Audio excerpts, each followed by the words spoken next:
Hey guys, welcome to the Backlog podcast number 54, and today we got a chance to sit down with GuileWinQuote and talk about his thoughts on the Street Fighter 6 beta, what makes older fighting games still playable to this day, and his process for choosing and reviewing fighting games. I hope you enjoy this episode. There we go. That should do it. Technical? Dealing with audio sucks. Yeah, it does because my least favorite thing in the world. I literally have it set up once and I've never touched it again. I'm like, no, I'll break it. I'll break it. Well, when you're doing multiple things like running a podcast or recording video through OBS or doing different streams, I have multiple settings that I have to go through and change on a regular basis. So yeah. Why not just set up multiple profiles, one for like each? So that would not make things exciting. No, I do have multiple profiles. I don't know why, because if I mute my microphone on one thing, it mutes it on every other page. Okay. So fair enough. Yeah, I don't know if you know that. Anyway, but yeah. So Korok seeds suck. Korok seeds. Roast all of the backpackers. But you know, you need them to expand your inventory, so that's true. Necessary evil. With the Maraca guy. So the Korok genocide was the only choice. That's really... They pushed us to this. It's their fault. Under their rocks. Bastards. Speaking of which, has anybody had a chance to touch the Street Fighter 6 beta at all? Yeah, you smoked the shit out of me on it. Damn, got him. This is the first I'm gonna out myself. This is the first legitimate time I've been able to play Street Fighter 6. Oh wow. Hey, as long as you're not on the Capcom Pro Tour, and even then, I don't plan on winning $1 million. I played the hell out of the crack. I won't lie, but this is the first time actually, touching it and stuff. It's fun. It feels cool that Capcom is making a fighting game that I think is like hard. You know? Like just outright. Like I think high skill ceiling. Absolutely. I think this game is going to be extremely like brutal, like really, really, really brutal. And I think, I mean, obviously it's way too early to say this, but I feel like this is going to reward the better player more often, versus the other trends in fighting games we've seen where like things are a lot more volatile, so yeah, I'm excited. It feels cool. Absolutely. I totally agree with you. I'm super excited, not to mention just because Capcom's like, here's $1 million, have at it. So you'll have people from like outside and other scenes coming in just to try to get that bag.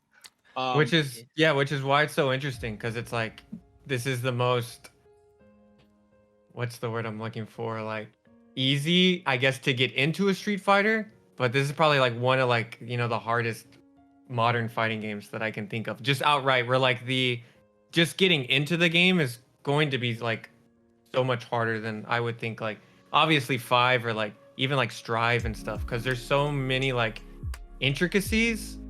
And like playing optimal isn't just about like, hitting your B&B, it's about like resource management, which is like something Street Fighter's never really had like that. So yeah, it's just, I don't know. After seeing like all of the trends in modern fighting games for such a long time, it's just, really refreshing. Like, oh my God, like this game is hard, This isn't Guilty Gear Strive at all. Well, I mean, like, I think that's one of the things that Capcom actually benefits from by being one of the primary, like, movers in games in the industry, is, like, they had their simplified game. It was 5. Like, the systems were so much simpler. It ended up kind of feeling like a solved game towards the end. And because of that, like, it wasn't, like, there wasn't a whole lot of room for player expression because there were moves that were just the obvious best choice. It's all about, like, how you play, how your opponent plays, and like finding the difference in between. And it's absolutely going to lead to some amazing situations. Like I think this is the closest to like 4 we've gotten in a while, where it's just like you can play this game a million ways. And I think the coolest thing about the battle system they designed for this game is it really felt like they looked back at every single game they've made and be like, what's the best stuff we can take and how do we put it into one game going forward? Like there's vibes from Alpha in this, there's vibes from 3 in this, there's vibes from 4 in this, there's even vibes from 5 in this. It's crazy. I'm so excited. Yeah, and like, not to like, don't get me wrong, like 5 is like obviously at like a high level, it's like a hard game, but it's like the barrier of entry is like so much easier than like this. I think this is like going to be, I think a lot of new people are gonna like struggle with this. Like honestly, I have friends who are like, they're familiar with Street Fighter and stuff, and they're playing the beta, and they're not even touching any of the drive mechanics or anything, because like there's so much to it, like honestly. So that's like, it's cool for me. I can't wait to see how it plays out. Well, as someone who really didn't get a chance to play the crack, I mean, I wouldn't fault anyone for like getting the drive mechanics down this weekend, you know what I mean? Because that's kind of a factor here. Is I think it makes it really tough to practice, especially when you're getting into the beta and you have like maybe, if you're lucky, 5 minutes to practice before someone joins your damn match. It's the only thing. How'd you get 5 minutes? I said I don't even know if I did. I'm just saying, like, it is literally the most annoying part of the beta is like, oh hey look, I want to go practice this Guile loop. All right, I'm gonna go in, and then I'm like, okay, I think I got that down a little bit, and then it's like, and then I gotta fight somebody, and then what is it? It doesn't quite start you back sitting down or something. There's like some quality of life stuff that kind of, but it's a beta. I mean, it is what it is. Hey, we learned from DNF, right? We at least have a training mode. You just can't stay in it long. I'm just waiting for lobbies where it's just someone's name and I just press A on it and I fight them. I'm not into the whole like role playing thing. Yeah, or whatever. same. So I know it's very popular. You could still get on like BB Tag, and people are role playing on there. They're not even playing the game. They're just like ERPing on there. So no. that's like that's like a whole nother like audience. I'm personally not for. I just want to fight people, but I mean it's cute, So. Like I don't know about you, but I know that when the game comes out, if it's possible, I'm going to sit in training mode and just wait on ranked matches. I feel bad because they like put all this work into like making a hub and all this stuff, but realistically I'm going to be like, all right, I'm in the lab, turn on ranked, click, and just like go back to doing what I've been doing with other fighting games for however long. I don't care about my OC. Get me in that training room. That's kind of like the dilemma that I have, where all I need in a fighting game to make me happy is literally like training mode and online that works. Yeah, but I do want to play World Tour just because it's like, this has never been done before. I want to see. So like I'm trying to like think about like, how am I gonna like manage my time? Am I just gonna like try to no life World Tour and get it over with? Or that's what I'm gonna do. Like, or should I like actually try to play the game so like I don't like fall behind, in like a weekend or something? It's really cool because it's like, this is clearly a single player mode that they put time and effort into, which you tend not to get in fighting games, to be honest. Like there's been it used to be a thing back in like 2 console generations ago, but lately everyone's just like, no, all people are gonna play is verse mode. Let's just throw that out there. And it's amazing to see it come back because people want, like, not everyone wants to be in like, I'm not gonna say a sweaty match, but like every now and then someone just wants to chill and just do some of their own content, and it's so cool that they're thinking in that direction too and giving you that, you know what I mean? Like I remember the days of like Soul Calibur 2 Weapons Master. I remember the days of like the first cinematic MK story mode where like it was like, this is awesome, like I can play verse mode whenever I want, sure, but I also want to be able to just play the game, do some like cool in lore stuff, and it's so cool that they're like basically giving you almost like an RPG inside a fighting game. Or like the MK Crypt. The crypt is also really neat. Just a bunch of like puzzles and stuff you have to solve. I really hope they expand on that in the new one. Yeah, let's bring back those characters, but not characters like I don't know. Don't bring back MODOK. I don't know. Or so those characters. Yeah. The Crypts? Come on. I don't know. Yeah, the Crypt's fine. This is absolutely, I think, the type of content that bridges the gap between more casual enjoyers of fighting games, because they don't always want to be fighting someone else. Sometimes they just want to play the game. And playing against computers is a little boring, you know what I mean? So give them something else to do. Give them a mode that lets them kind of like build and improve their character, do funny things, and people will love that. You know what I mean? I think that was the big boon of you know, all of the Mortal Kombat through the years. They figured it out. I think they wanted to do it with. Did you intend to make that pun? I didn't even notice. No. You said the big boon. Yeah. Listen, my brain is smarter than I am. I've always. That's okay. We'll just he intended to make that pun. Yeah. That was all him. Yeah. Something I'm super interested in seeing though is like, I'm glad Capcom was smart enough to actually let like your creative character, like you could play your creative character versus like other people's creative characters. So I'm really interested to see how that meta like turns out. It's gonna be wild. Degenerate stuff going on. Zoning grappler. Because we already know that like how you like design your characters, like arm length, you know, and like, you know, stuff like that. That like changes your hitboxes, you know. So I just can't wait to see like what monstrosity is like. This is like top tier performance. Like you can't get better than performance. This. Yeah, it's gonna be like the ugliest thing you've ever seen. Just be like the longest arms and legs, like this tiniest body. It punches across the screen. Oh no. I would love to see like Capcom do something fun and like on the side of the Capcom Pro Tour or something, like get like pros on the side to like, hey everyone, like make a creative character and here's like a create a character tournament or something. Oh, that'd be wild. That'd be real cool. That'd be friggin' wild. It would have to be online though, wouldn't it? Yeah, I think so. But I mean, we've had Tekken majors that are online locally next to each other. Really? Yeah, you haven't seen that? I think it was in somewhere. I could be completely wrong. I want to say it was in the Middle East or something, or maybe it was in Korea. But yeah, there was like a major where I don't know what the reasoning was, but you know, they were in person together. I think it was like peak COVID or something, and like they had two PS4s and they were like connecting online with each other, and they weren't like playing locally. And this was like an actual tournament. This wasn't like, who cares about this? This was like a real, like, I don't even think it was a tournament. I think it was an invitational. I think that makes it like worse almost. So yeah, Tekken's netcode. You know, they could also, you know, just split an HDMI. I feel like that's a lot less work. Yeah. You know? Like, I'm pretty sure like Majin Obama has like a video on like this exact tournament. It sounds about right. I'm gonna have to look that up. You must harness the power of the internet. And you know what? People are already doing that at locals to play Street Fighter 6 against each other, like this beta against each other. They're already doing this. Like if you go to like Next Level in New York, like that's what they're doing, you know.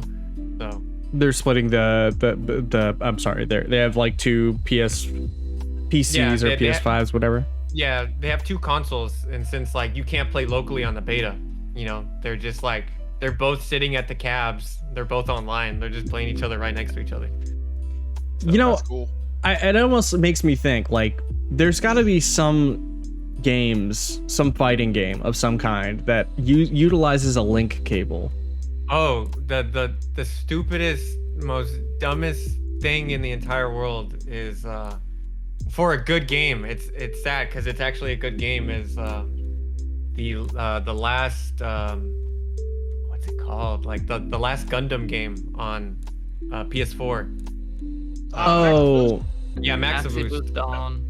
So that game, it doesn't have LAN capabilities. We know that the game does have LAN capabilities because it does in the arcades, you know. And I think at one trade show they used a version that had like LAN capabilities, but for whatever the reason, the retail version doesn't, and it never released on PC because like Bandai Namco is like the worst company. So if you want to have like local events, and I've like helped out at local events for like this game, you have to have like what 6 PS4s, and they all have to connect to like a local network and stuff with each other to play locally with each other. Game's stupid fun though. No, yeah, that game rules. It's whenever you get the rhythm down of like the movement on a stick is like it's pure bliss, honestly. It's a fighting game. Yeah. It is. Shout outs to like all the other like Maxi Boost fans out there that are just held down by waiting like 3 years for a game to even like jump across to America. And never having rollback ever. I mean, not even a dream. I know that the arcade version like did like leak on the internet, so do with that information what you will. You know, I'm not saying what you should do. I'm just saying it's out there. There may be some select groups that have, you know, pushed it forward, and if the eye patch materializes over your eye, that's on you. Like, I didn't say nothing. Yeah, Bandai Namco is gonna take half my wages for the rest of my life. Oh my god! No, that's a story in and of itself. I don't feel bad for that guy because like, for real. I don't feel bad for that guy. I understand, you know, he made a mistake, but he was selling Nintendo Switch games for profit. No, that's like, no, he was. I don't think, you know, anytime you get into emulation or anything, you're going to have like we gotta protect these companies, and then you're gonna have other people who are like, everything should be free. You're an idiot, you know. So, you know, there's obviously like a gray like area that everyone I would hope would be in. Like, yeah, I don't think you should just sell stuff for profit. Yeah, like, people that were emulating the leak of Tears of the Kingdom before the game even released, that was dumb. Because that gave Nintendo even more excuses to come after emulation, which is preserving tons of their own games. Not to mention letting you play them in like 60 FPS. You know what I mean? Yeah. I mean, like a few Discords I was part of, you know, took some fire for that and were completely killed. So, you know. Yeah, I'll only like, you know, I wouldn't have a channel or anything without emulation. I wouldn't know like anything without emulation, obviously. But, you know, always support something when you can. And I only really like, you know, defend it super hard when it's obvious that companies aren't like doing anything. Even trying. I mean, not to interrupt you, but like as someone who emulates, who was big into emulation, and now I use real hardware, the only reason that I emulate anything is because there's no way to get a hold of that game anymore, or it's not a modern console. Yeah. So, like, because my money isn't going to Nintendo or Hudson Soft or whatever, it's going into the pocket of a scalper who is a part of a market that likes to drive up their prices. And I don't feel bad. I really don't. GameStop isn't just a company, it's a mindset. Okay. Scalpers are subhuman garbage. They are. No, I mean, as someone who has spent an excess amount of money on buying old games on eBay, I do respect the people that are keeping their stuff in good condition to resell it. That said, I mean, yeah, it's a tragedy that a lot of old things are stuck on old consoles, and it's kind of the broken nature of copyright that it has to be that way, where it should just be like, yo, if the company hasn't done anything for it with like 10-15 years, then come on, like, make it accessible. This is silly. Yeah. Sorry, go ahead. No, I was saying, what were you saying, WinQuote?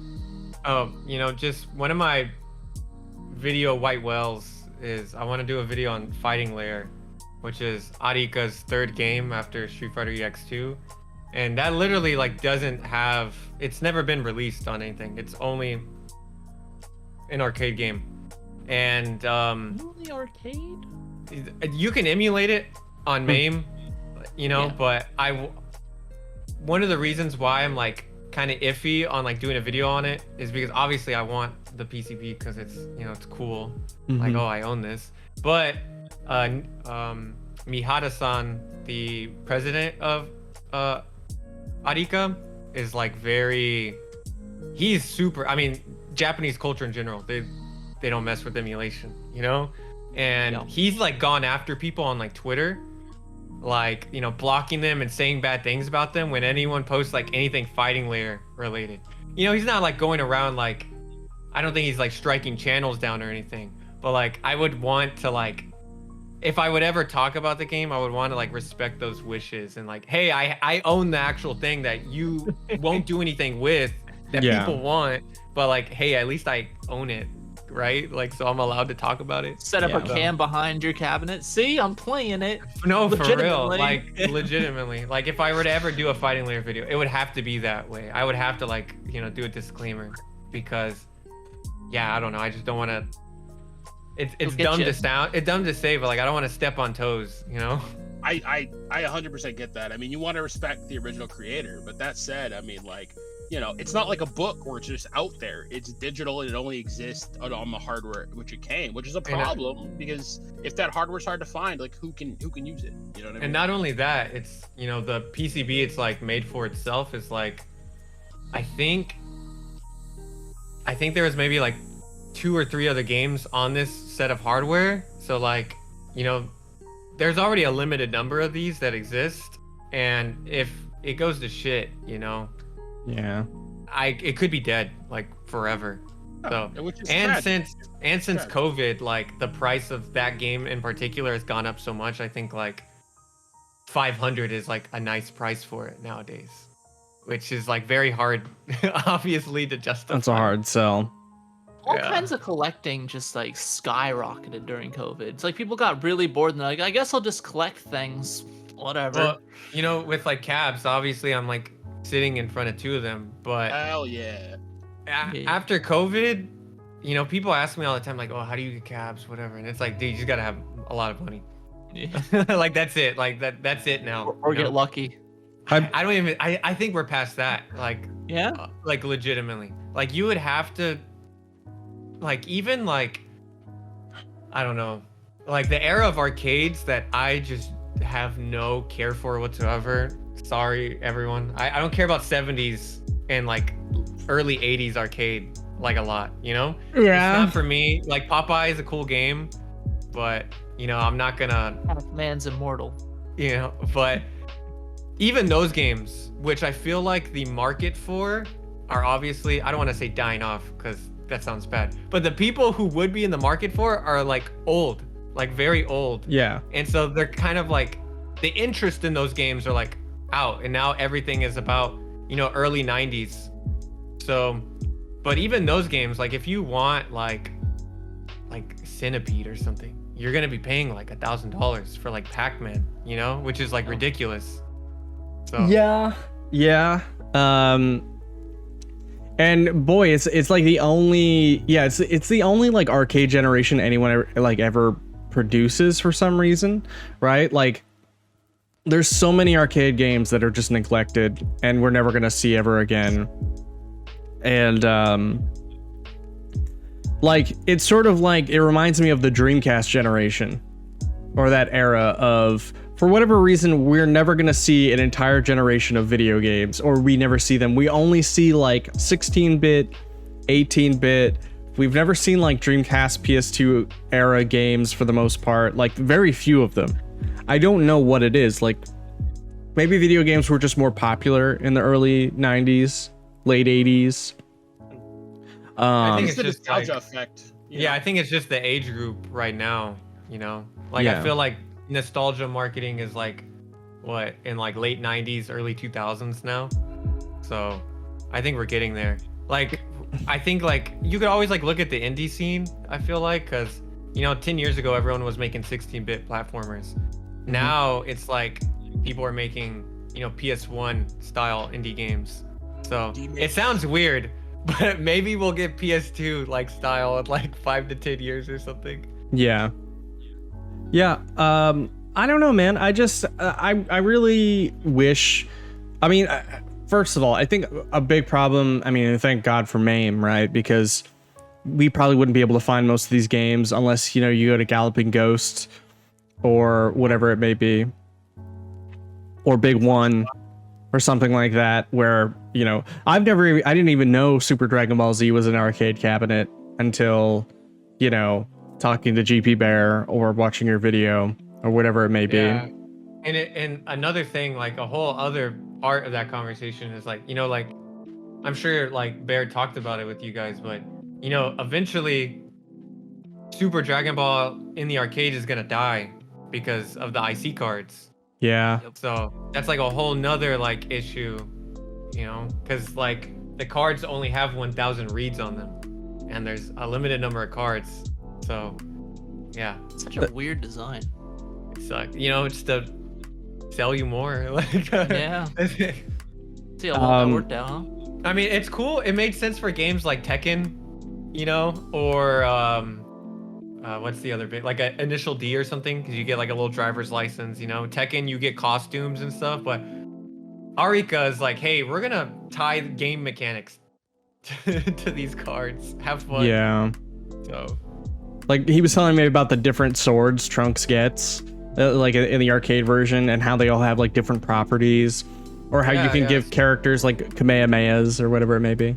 Yeah, so when I went, my main is Wall Smash Goku. So when I went to Japan and I met Kabe and White Frieza and stuff, I was like, I was talking to White Frieza because he's the one who speaks the most English. And I was like, oh yeah, like Wall Smash. And, he starts talking to everyone. They start looking at their cards and they're like, oh, here's Wall Smash Goku, so.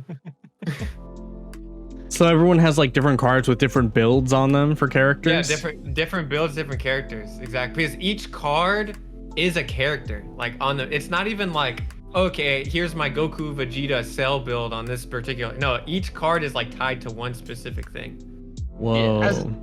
As insane as that is, it really is kind of the dream of that era. Like if you go back and watch Mega Man and Warrior, oh yeah, everyone had their little like ability cards. So when I was in Japan, that was like my first time ever being there. So of course I like went to as many arcades as I could. And something I'd always seen was like, the Dragon Ball Hero games and stuff were like, they're the big cabs where you play with cards or whatever. So I was like, man, like, I gotta try this. And I was like sitting next to a bunch of people and someone was playing like a Kamen Rider, like I guess Dragon Ball Heroes type game.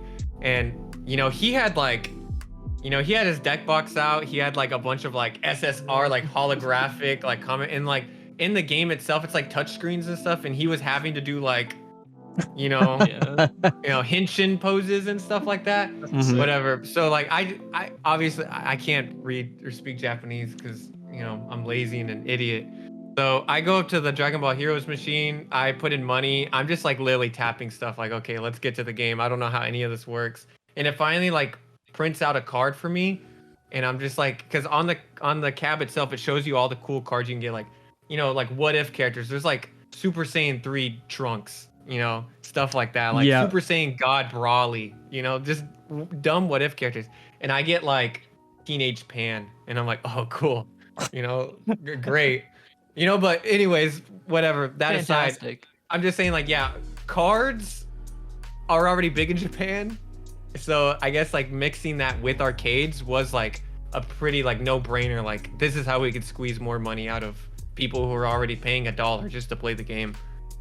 So man, that reminds me of like growing up as a kid, and I don't know if anybody else had kind of experienced this, but remember when kind of like trading cards were big?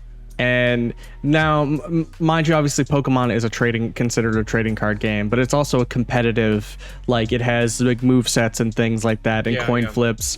Yep. But I remember just straight up going to like gas stations and buying trading cards, like Digimon trading cards. Does anybody like? So, yeah, go on. What's insane? Okay, so I love Digimon. All right, that's like. I'm gonna have to combine that with fighting games eventually. I'm like the biggest Digimon like Rumble shill. Arena? Of course. 1 and 2. But probably 1, because that's the game that like for whatever reason like still has a scene. But Still doesn't have a scene? Damn. yeah, I think it's like, I don't know, it's too goofy and broken. Omnimon 2 OP. Yeah. But so I'm really invested in the Digimon card game, and sadly this also led me to being invested in the One Piece card game. And I only say sadly because Bandai is like the worst company in the world, and they don't know how to put out product for their life. So in America, like getting the One Piece trading card game is like impossible right now. Like even just like staples from a starter deck are like $10 each, and you need like 4 of them. You know, it's ridiculous. But when I went to Japan, I went to 7-Eleven and you could just buy one piece, like, you know, booster packs and like decks, like in a convenience store, you know. So like at least for me, I remember buying Digimon trading cards, and like you might go back 2 weeks later and they'll be gone, you know. Like they're at least in the States, like I have one of the first sets of Dragon Ball Z trading cards, in not like a whole set, but I have a bunch of cards that kind of play like Pokemon in a way. I don't remember the exact like thing, but you'd play like a certain series of cards that had different abilities, and you had like a fighter. But I've heard that that is actually like one of many different types of Dragon Ball Z like card games that exist. I think Digimon had before the big 2021, which is like the main one now in America, there was, I think there was 4 different Digimon card games. Sounds about right, yeah. And I think each of those had like 3 or 5 sets each, and then they would fail because they were just like bad, you know? Because in Japan, there was like a Digimon TCG that was like a long going, super popular thing. And for whatever reason, whenever these like properties came to America, you know, these American companies like Beckett and like Wizards of the Coast and stuff, they would be like, forget that, we'll do our own thing. Like, we don't need to use your card game, we'll just make up our own. And all of them failed. So yeah. I played Yu-Gi-Oh, and those things just flew off the shelves. Oh yeah, like, I mean, if you it would wasn't buy a booster and then come back the next day with more money because you're like, oh, I did some chores, I got some money. Oh, they're all sold out. And Yu-Gi-Oh back then was just so like consumer unfriendly with how like there weren't like guaranteed like bots and booster packs or anything like that. I remember back then, like, you would have to like, you could like weigh the actual packs because the foil cards would like weigh more because packs weren't guaranteed with anything.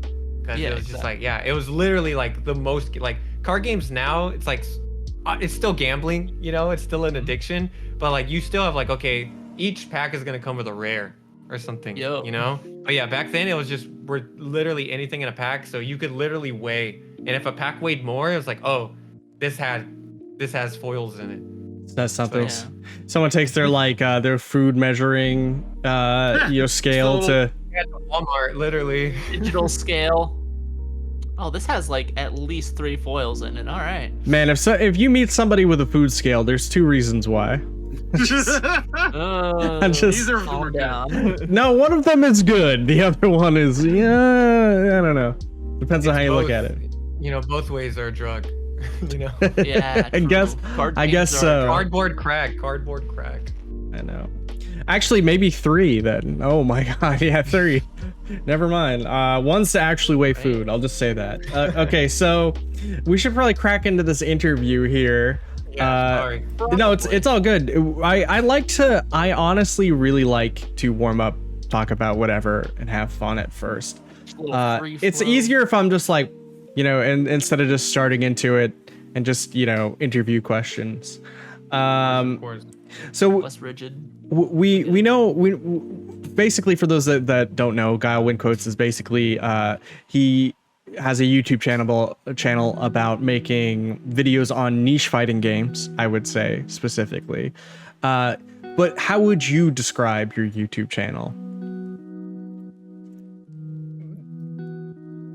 Yeah, I make videos on niche fighting games, and I would say like the main idea that I want to put across is that the fighting game genre has a lot of cool games, and there are a lot of reasons to appreciate these games that may not be looked at the best or may not be looked at all. Yeah. I just want to, the main idea is that fighting games are cool. I want people to, even if you like can't play a fighting game or hate fighting games or whatever, I want you to walk away with like some aspect of game design here is awesome, whether it be the characters or how it plays or even the ideas it tried to like put out. So. I think that Street Fighter 2 really like I revolutionized love fighting I games. I can't remember the exact words, but I love the quote you have at the start of your videos. It's just like all fighting games are cool, like the broken ones, the weird ones, the esports ones. You know, like the main idea or the main reason why I like even started a channel in the first place was because I felt like fighting game YouTube was kind of like bad in the sense that it was very geared towards people who already played the game and like that's it. You know, it was unedited stream stuff of tournament footage or anything.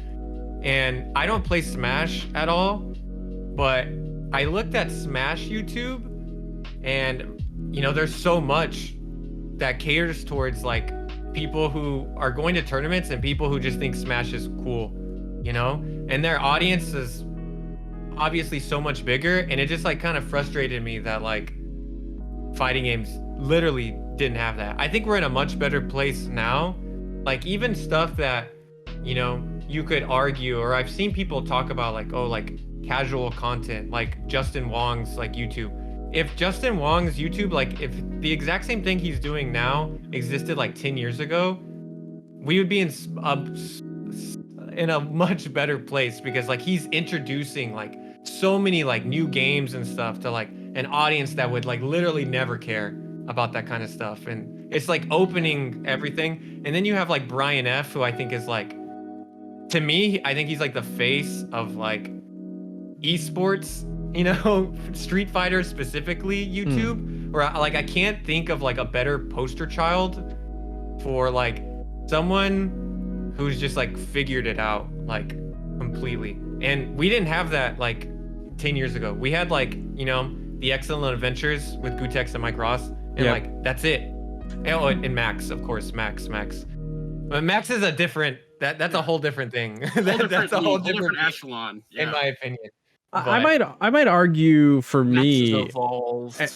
and maybe this was like Max something evolution. Literally Max evolution. something that like, you know, has only come into the game. I'm sorry, this has existed for a while. But do you remember the Super Best Friends that have Friday Night Fisticuffs? Okay, I can't tell you how many fighting games I discovered because of Friday Night Fisticuffs, and was able to appreciate because of them. Like I think they were way more niche than everybody else was, but I mean they were also that's just their whole thing is their niche, you know. I mean, I literally just had a video with Matt come out today. Hell yeah. With Matt McMuscles. Awesome. Yeah, we had a collab, you know. And you are right about that. I guess I never really like thought about it, but I'm always surprised when I like look up like stuff for a fighting game. Like before I made like my Akatsuki BlitzConf video, they had like the biggest Akatsuki BlitzConf video. You know, stuff like that. So you're not wrong. You're right. I mean, they even had like Death Cargo and stuff at some point. So I guess like, oh boy. Well, I guess that's one of the things that makes you so unique, though. Like, what made you decide to choose to be an educator about it? Like, what made you decide to choose the video essay format? Well, yeah, that's another thing.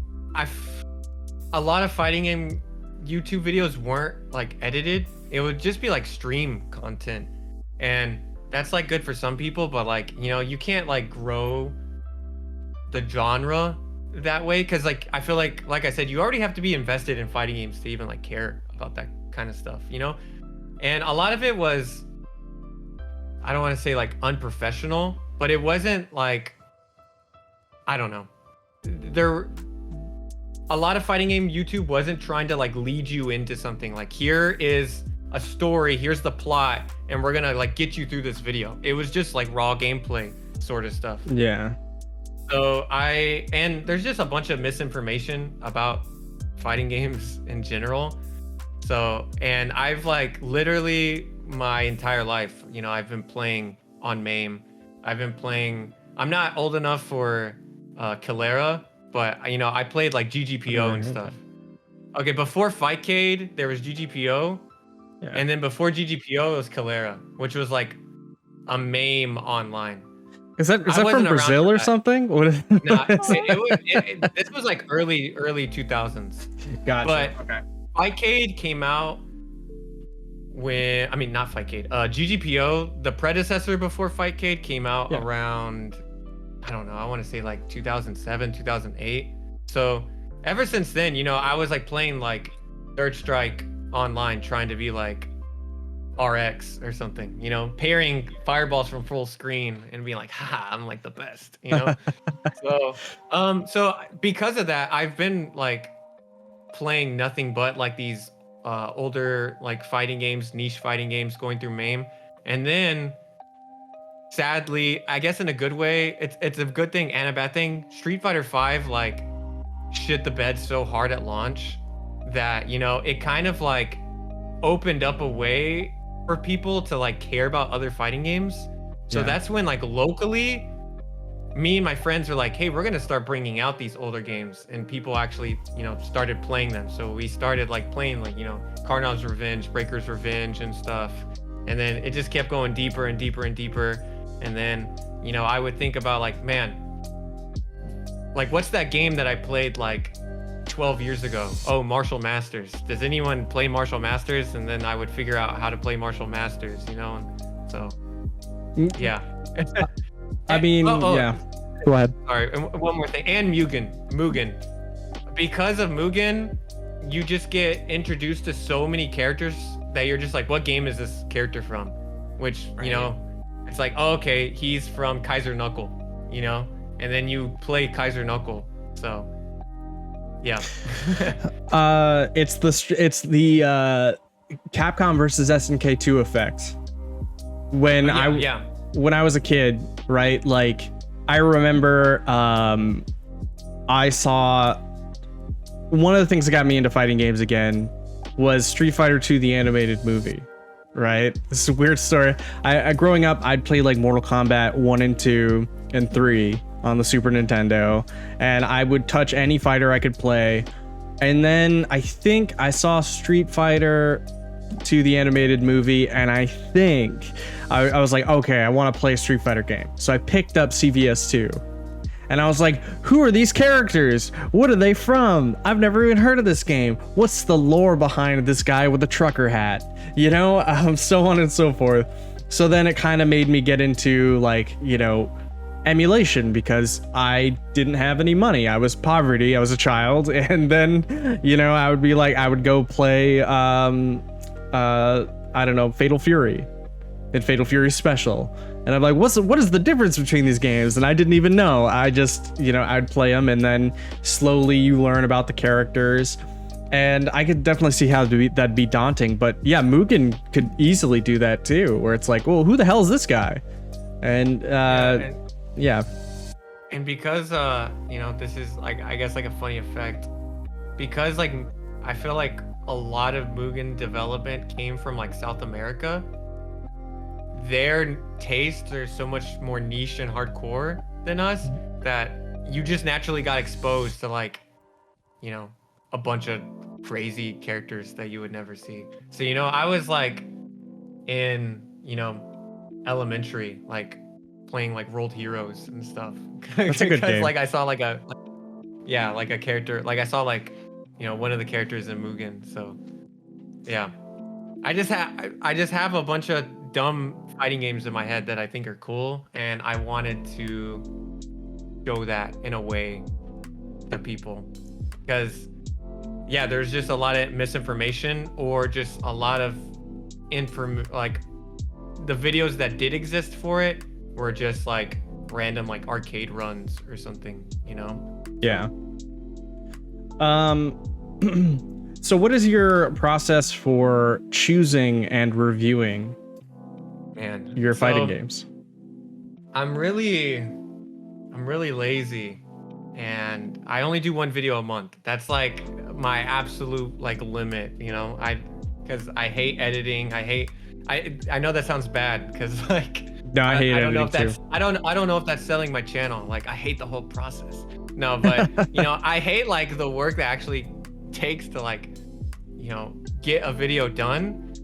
So one video a month, and this is also gonna sound maybe bad. At like the beginning, right after I put out a video, I take like a week where I play like other games or like I just don't think about it. And then I start to think like, all right, what do I do next?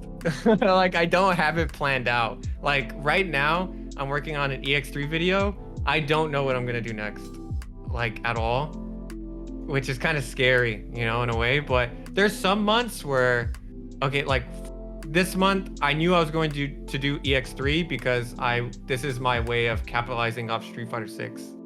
Wait, in the worst way possible. And the most indirect.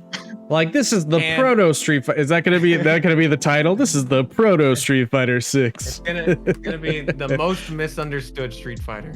Okay. I feel like that is like clickbait enough. And ironically or coincidentally, I think EX3 has a bunch of stuff that Street Fighter 6 is doing, like the whole custom character thing that can get anyone's moves. You know, I'm like writing it and I'm like, EX3 literally did this 20 years before Street Fighter 6. And this is one of the things that like everyone is like super excited about Street Fighter 6, you know? So, you know, stuff like that like ties in easily. And then I have, you know, like in my head, like a million April Fool's videos I want to do, because every April Fool's I want to do like a topic that, you know, like I did Tiger Electronics fighting games. That was so awesome, by the way. Thank you. That video. Yeah. I spent too much money on that fucking video. Dude, I had the Tiger like Aladdin game, so I was super hyped to see someone actually gave a crap about any of the old Tiger games. I had the Tiger Street Fighter. I didn't even grow up with the Tiger Street Fighter, but I grew up with the Tiger Dragon Ball Z game. But then I found out that wasn't even a Tiger game. It was like a different company. So I was like, oh wait, I got like bootleg like Tiger Electronics growing up. And then I did Street Fighter 2, and so I have like, you know, a million ideas. Like, okay, like this is my next joke video. Like I'll do a video on Street Fighter 1 or something. Oh, you know, stuff. Yeah. You know, stuff like that. And then I have like videos like eventually I want to do like, you know, like Fighting Layer that I mentioned earlier. Like whenever the Samurai Showdown RPG gets translated into English, I want to do a video on that. But yeah, it's literally like, man, what do I think is cool? And like, can I reasonably do this video in like 3 weeks, essentially? When's Fatal Fury Wild Ambition? When is that? That's another game that I want the actual PCB for. Because like, you know, Hyper Neo Geo 64 emulation is like a million times better than it was, even when I did the Bodiki video. Yeah. But it's still like not all the way there. So I'm surprised. Sure. Tatsunoko versus Capcom. Is it too mainstream? You know, I feel like the game is too recent. I feel like the game is too recent, but like I've been toying with the idea like a lot. It's like flew under the radar though, right? I've been watching and playing it a lot, and honestly, I don't know if like this is gonna be like too like annoying and like hipster or whatever, but I kind of want to do a video on the first version of TVC and not Ultimate All-Stars. Because when I went to Evo Japan, you know, because the first version of Tatsunoko only came out in arcades. You know, the good version, the one that like is played now, like didn't release in the arcades. So at Evo Japan and in arcades, they play the first version, which is a broken game. Like there's infinites, like there's a reason why like no one talks about it, you know? Literally at Evo Japan, I was watching the tournament and every single match like ended in an infinite. Damn. But they still play this like awesome Fist of the North Star type stuff. You know, not even Fist of the North Star, because with Fist of the North Star, it's like, damn, this is fucking hard.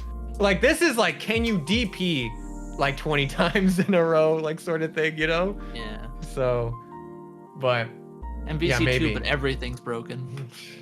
It was it's a goofy game, but it's a really good game, and I really like it a lot. Yeah. I'm not gonna lie, all the characters are wild in it too. Yeah, I'm not gonna lie though. I think your content creation process sounds like one of the healthiest I've heard of, because like you let kind of inspiration, you know, pick something for you, and then you just kind of work with it. You know, you don't try to like burn yourself out on it. You know, you just try to enjoy the process. You know. Yeah, I mean, obviously, like, well, first of all, like this isn't my job, and like I don't want it to be my job, which I think is like the best thing on my side, you know? I have a lot of opinions on FGC YouTube and how, like, you know, how we could like grow it or whatever. And I feel like a lot of people are like too focused on like monetization, you know? So I've just come to the obvious realization that like a video on the Outfoxies isn't going to get 1 million views, you know? Right. So like, why even care about the algorithm like that? So yeah, I just do what I want, and sometimes it works, sometimes it doesn't. You know, like the video I have on Arcadia magazine and Arcadia and Gamist magazines, like I really love that video. I think that's like my favorite video that I've made, but it's one of like the worst, you know, performing videos that I have. And obviously that sucks, but it's like, dude, you're talking about fucking 30-year-old Japanese magazines. Like, you know, like, what are you gotta doing? expect it. Sorry, Yeah, man. like, you know, so Sometimes you got to make a thing because you think it's cool, you know? yeah, you know, and like, you know. and the people who did watch it, like, obviously, like, you know, left nice comments, makes me feel good. But yeah, this isn't my job, and I'm not like, you know, jaded by like money or like fame, I guess. So I think that's why I can afford to do something like that. Like, I never have to do, you know, I get like emails for like sponsorships and stuff, and it's like, dude, like I'm talking about, you know, Don Kuga. Like, I'm not gonna like have a Raid Shadow Legends ad in this video, you know. So But literally doing the memes. But you got to do it for the memes. Not to knock anyone, obviously, who wants this to be a profession, but I feel like I'm just realistic enough to like, you know, in my space to like, I'm just doing what I want because like I genuinely think this is cool, you know. Like, I haven't talked about something that like I don't like already, you know. So. That's actually something that happens, that I get emails all the time. I'll get emails for sponsorships and I'm like, I would never use this. Exactly. I don't even like this. Why would I tell somebody else to go buy it if I don't care? Like, you could make this amount of money from, I don't know. Like, one time I got a message about making a video for Brave browser and working for them. I'm like, that's kind of cool. I like Brave browser. I'd make a video on that. But other than that, like, it just, you know, I don't want to, like, someone's like, here's a phone clip that you can put your hand through and hold your phone right. And I'm like, I don't want that. I would never use it. Why would I make a video for this? So sponsorships. Star Rail. What? Is that Star Rail? That's like, basically replaced Rage Shadow Legends as like the sponsorship right now. You know, if even Street Fighter couldn't get me into gacha, like, I don't think I'll ever fall into the gacha. They're still film. trying. Street Fighter, you gotta fall for those waifus. Come on. What a horrible game! I can't believe that. Yeah, that game's trash. I tried that for like 10 minutes. Dude.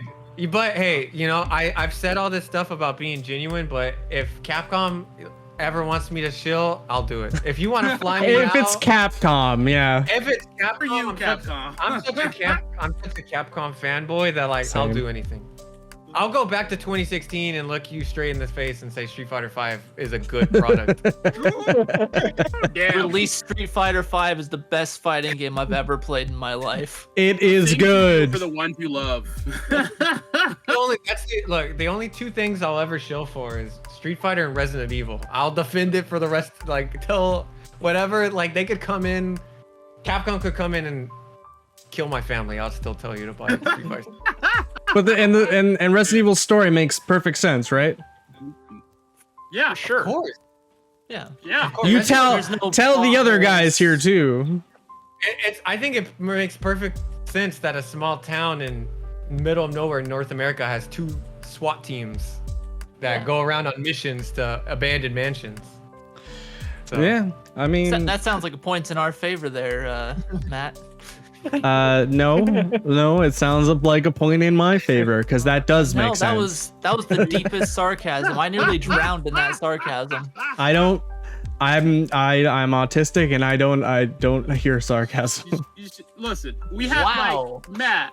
Wow. Resident Evil doesn't have to make sense to be cool. Just accept it. It's Just true. be where I am. Be where I am. So what do you think of older FGC titles And what do you think keeps?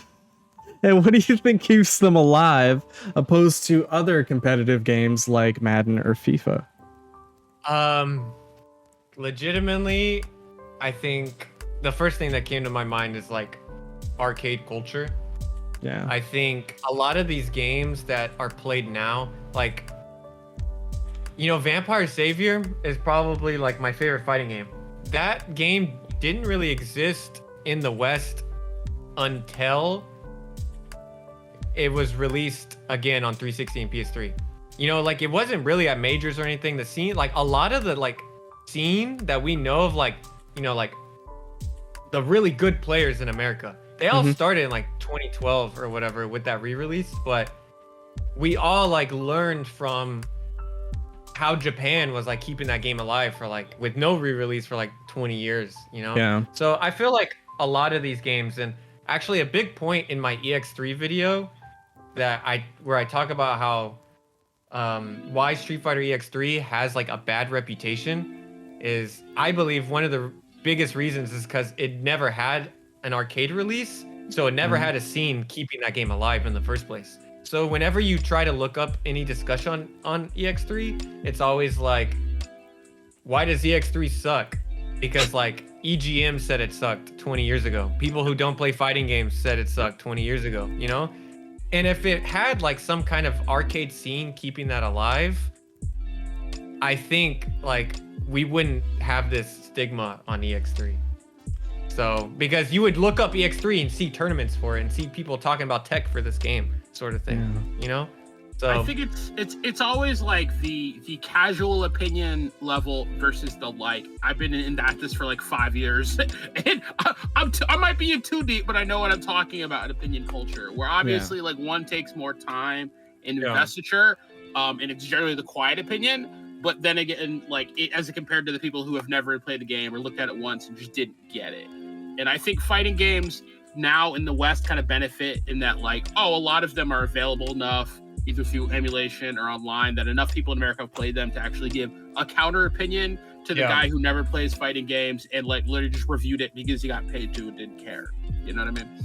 And also, I guess that leads into the second point is, you know, at that time, there was also like too many fighting games coming out. There was like a fighting game fatigue. So I think another reason why these older titles have stuck around is because of the quote unquote dark ages, where there was like a period where, you know, new fighting games, new Capcom mostly fighting games weren't coming out. So those fighting games that were left behind, Third Strike, CVS2, Super Turbo, that's all they had for those years. So it just kind of cemented itself as like, these are the games that we play. Yeah. So maybe in like an alternate universe where like Street Fighter 3 was super successful and they released Street Fighter 4 in like 2004 or something, we wouldn't like, maybe these games would be around, but they wouldn't like have the same kind of dedication and scene. Maybe you wouldn't have a co-op for Third Strike, you know, because, you know, Third Strike was able to, you know, these players were able to become super good at Third Strike because that was it, you know? Yeah. This is the game that we had for the next 10 years sort of situation. And also, I think it's just like legacy at this point, you know? So, you know, Super Turbo is always going to be Super Turbo. It's going to be a cool game. We're going to keep these around. And one more I just thought of. Unlike Madden and stuff, like these per title, you know, Street Fighter 2 is a different game from Street Fighter 3, like completely. So they can stand on their own. So that's another reason why, you know, maybe other genres don't have the same kind of like legacy to like certain titles as we do. Yeah. I always respected that a lot about the Street Fighter franchise, though, is they're willing to make each game different. Like, I would say Mortal Kombat is getting there, but like they've never just had the success that Capcom has, because again, Capcom is willing to like throw out their whole formula and be like, let's do something new. Like, I don't care what the old game was, let's do something new, which is insane to me as a game developer, but it's awesome to watch. Yeah, I wouldn't say there's like, you know, there's no real Street Fighter. You know, I think what most people think Street Fighter is, like the idea in their head, is probably closer to something like Alpha 2 to like any other game. But even Alpha 2 has like air blocking and stuff, and that's not something you would necessarily think is in a Street Fighter game. Yeah. So, yeah, I do think that's like, you're right. That is like really crazy how like every Street Fighter is like, this is a brand new game. But I do want to say, I feel like MK9, MK10, MK11 are like totally different games, in my opinion. For sure. Absolutely. Yeah. As I said, I think I always have this joke with these guys about how like NRS is literally the like always a bridesmaid, never the bride of the FGC, because they'll continually try to do what people ask every game, like add new stuff, give you custom combos in tournaments. You know, the thing they complained about last game, they put in this game, and still people are like, nah, it's an NRS game. We don't love you anymore. Yeah, it's kind of strange how it's like, and we'll kind of get to it. It's like Capcom does a single player campaign. Mortal Kombat has done that, right? But Capcom's like, everyone's like, well, this is the best. No one's ever done this before in a fighting game. But it's like, I can't believe it. NRS has pretty much done this in the past with you know, with fighting games.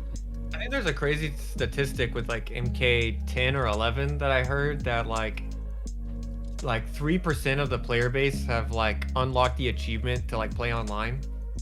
You know? Like that's how massive those games are, and like that's how much like the story modes, you know, the casual audience is like, hey, I'll just play this for a week and, you know, whatever. So, but yeah, even within the FGC, it's kind of sad because they just play so differently that like, yeah, I'm not gonna say it's like the FGC and Smash, how those two relationships are, but it does really feel like that there's like the FGC, then there's like the NRS FGC sometimes. Yeah. It honestly feels that way with, like you said, feels that way with Smash. Like it feels like Smash is a different entity, which is probably why people seemingly think it's not a fighting game or something. I don't. Yeah, there's just it like seems to be always pushing forward, like trying new things. I can't say this like super statistic. Other than Brawl, I'm sure this could be wrong, but I'm sure like the crossover between like, you know, Street Fighter and like anime games and every other game is much more than like Street Fighter and even Mortal Kombat, like that crossover, you know? I feel like NRS players play NRS games a lot of the time. But then again, there was a lot of people who did crossover from 11, because 11 I think was the most traditional fighting game one they've made. Like it was the most footsie heavy fighting game. Because there were a lot of people that went from 11 to Strive from 11 to SF5. So 11 is interesting just because I feel like, you know, 10 was a very volatile game, like leaning very strongly towards a certain very rush down oriented like mix up game. It's like that game, that game is like a brutal, hard, fast paced game. So the obvious reaction from NRS was like, okay, look, we're gonna slow it down like a whole bunch, but cut the game speed in half. Yeah, but for whatever reason, like, yeah, like everyone like they're, you know, MKX is like beloved, but like MK11 has like a sort of negative stigma attached to it, sadly. Which is I think at the end of the day, people just prefer the 50-50 over the zoning that MK11 kind of became. But like, it's not injustice. It was like, that's what I always found funny about MK11 to MK10 is that they were like, all the things you complained about for 10, we changed for 11. But like 11 still gets no respect, and it's like I feel like NRS is always like, what haven't we done? Like what can we do? Capcom did the exact same thing with 5. You know, I think they listened to like everything that people hated. You know, I'm sure you guys remember like at the end of Street Fighter 4, like that game was like hated, like extremely hard.